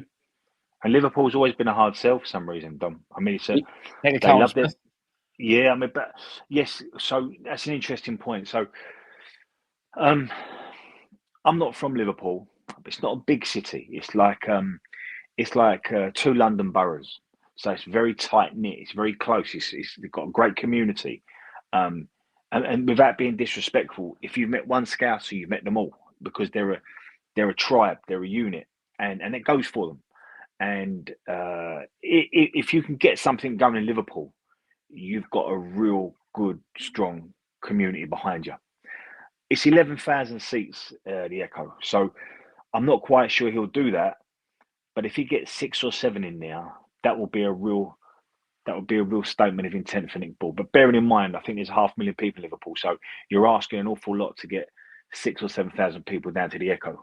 But I think it's a good start for him, and maybe if not this one, maybe 1 or 2 down the line. And to go back to what you said, I don't know if they're going to bring over the likes of a Leo or even a Stephen Fulton. That they are big time, but I think they're the fights that Nick Ball, with his style, has got a really good chance of winning. But they would certainly sell the Echo out. I think if he comes through against Ronnie Rios, I think he'll be back out in one of the Saudi cards, because I do. Yeah, I do. If you watch that Ray Ford fight back, if you see Turkey, his excellency, he was on his feet for plenty of the exchanges. He was enjoying it. But do you know something else, Dom? As I'm talking to you about selling 6,000 tickets and hitting, marketing and advertising and promoting, you can just imagine Frank Warren thinking, no, we just stick it on a Saudi card, let them do it all for us. Yeah. And I don't think we've perhaps something Rob said earlier on about these promoters, and they're going to be obsolete soon. They're just going to become agents, and they're going to do the heavy lifting for people like Turkey and say, look, we're going to deliver you our fighters and get on with it. But I just can't imagine Frank Warren now running around the Northwest trying to sell 11,000 tickets in the Echo on a Saturday night when either Liverpool or Everton have been playing or one of them's away, and you've got to try and sell Nick Ball, and you think, you know what, let's put it on a Saudi card, and it all works itself out. So perhaps we're never going to see Nick Ball 11,000 at the Echo. Do you know what I mean? Maybe them days are over now. Yeah, I think, and as well as that, if you factor in, there's, Frank, he doesn't really be asked by this. He doesn't really get asked this question in any of the interviews, but he was asked it a few months ago, and he sort of gave his, whenever he's asked a real question about a serious issue, you know how evasive he can be, and he was asked about the future of the deal with TNT, and I think there's talk that he's going to be going with DAZN once the current deal with TNT expires. And I think with that deal running down, he doesn't really have incentive to be breaking his back, as you said, to be making these domestic shows stand out. You need the domestic rivalries to sell those shows, I think. Don't you? Absolutely. Especially for guys. Arena, 11K or whatever. You need fucking 11,000 tickets is a lot. Like it sounds it's a like lot of tickets. Yeah, it's a lot of tickets compared to like a football match or something. But to the boxers, that's fucking huge for two fellas to sell that amount of tickets between the two of them, or whoever's on the card. Like I think Nick Ball would probably need like a fucking Merseyside derby rivalry, wouldn't he, or something like that to bring that kind of crowd out. there's some kid on the domestic scene that's been calling ball out. One of the guys in the chat, mate. No, I've forgotten his name. He's also on the Queensbury roster, Des. You might know. I've forgotten his. He's still sort of coming out of the prospect phase. I've clean forgotten his name, but he's in the Queensbury stable. Really, and he's calling out Nick Ball. He's calling out now. I'll try and find out. I'm not much of a casual. I've forgot his name, but he's British kid, like English kid. He's been calling him out, but I mean, just Rob's right. I mean, if you think back to the Bellevue Cleverly, almost 10 years ago, we're coming up to 10 years since Bellevue Cleverly too.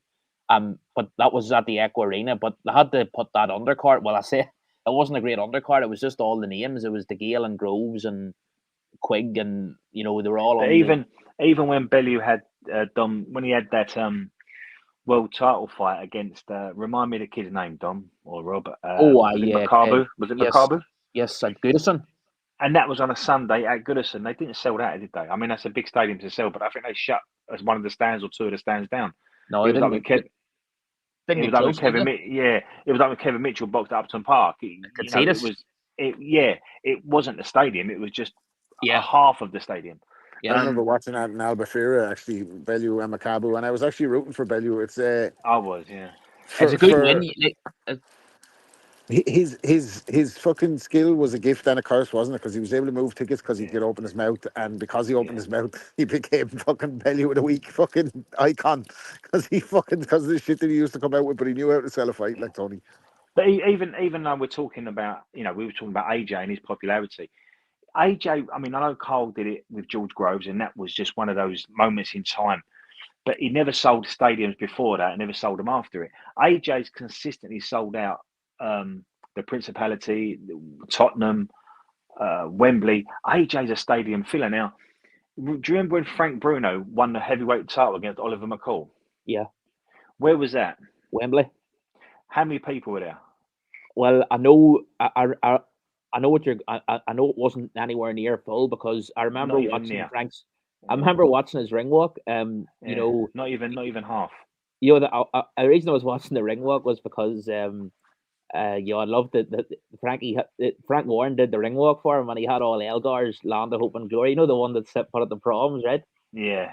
They had the lights and all on. Frank was at the top of the ramp and all, and you see behind him, the whole thing was fucking empty.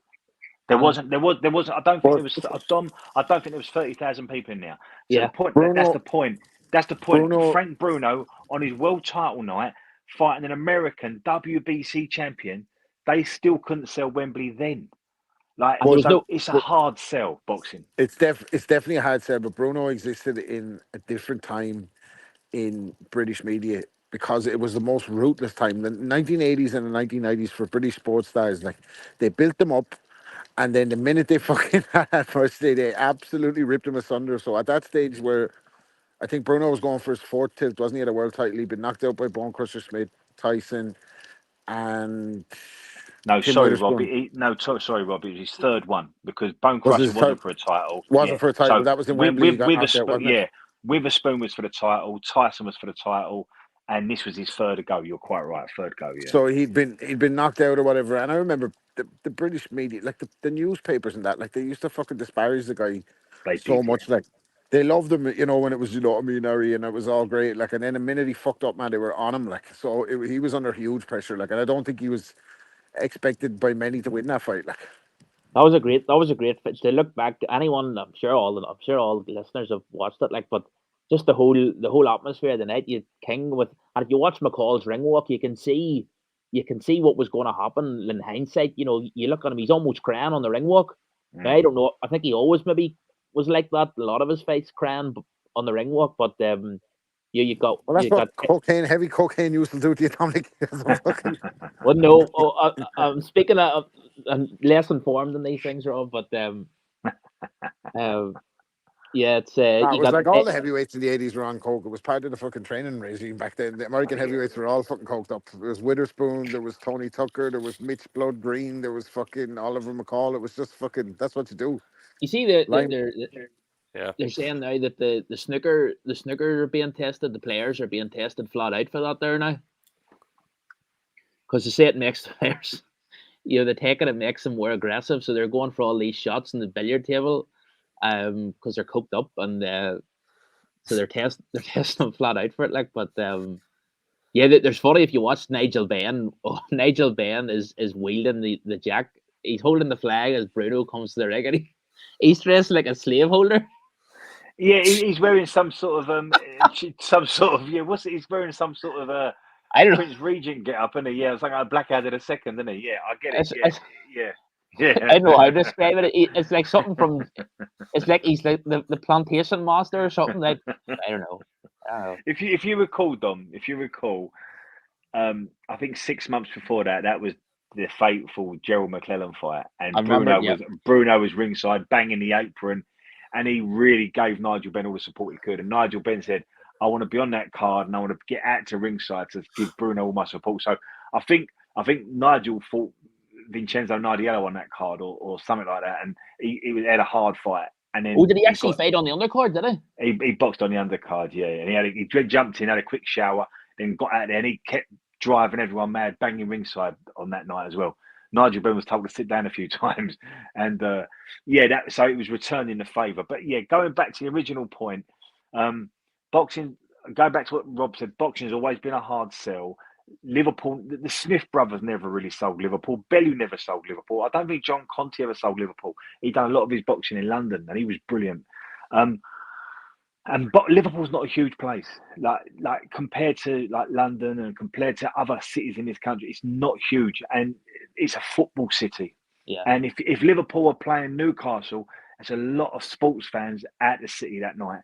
And if Everton are doing the same, and there's a cost involved as well, and it's on the telly. And like I say, Bellew for world titles, and Smith and all these brothers fighting for all their titles. It's never been an easy sell. So to go back to it, Frank never sold Wembley. Nigel Benn McClellan was at 12,000 at Docklands Arena. AJ is the only one that really has consistently sold out stadiums and big arenas, and 11,000 tickets is an awful lot to shift. So, and when you think if you're Frank Warren, repeating myself, it's just so much easier just to file this onto a Saudi card and say that's how you're going to get paid, because just thinking about how you're going to sell 11,000 tickets in Liverpool is hard work. It just sounds like hard work. So I think this will be the homecoming. I think they'll sell about 4,000 or 5,000 tickets. I might be wrong. And then they'll get him back on a Riyadh, a Saudi card with a bigger opponent. Yep. Excellent takes, guys. That was really enjoyable.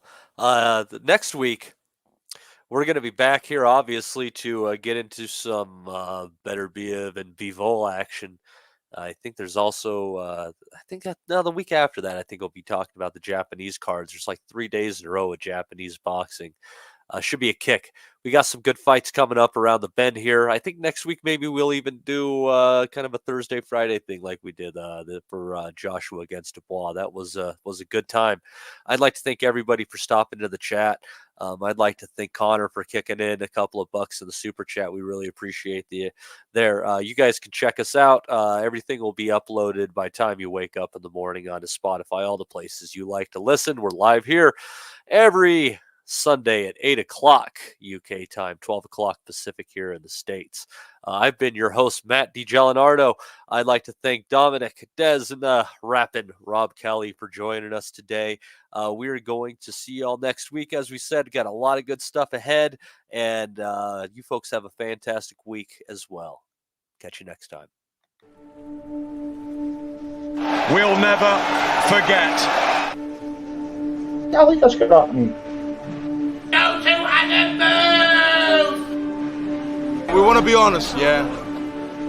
Crying like a little bitch. I've never met a fucking swank that can fight me. I fell asleep.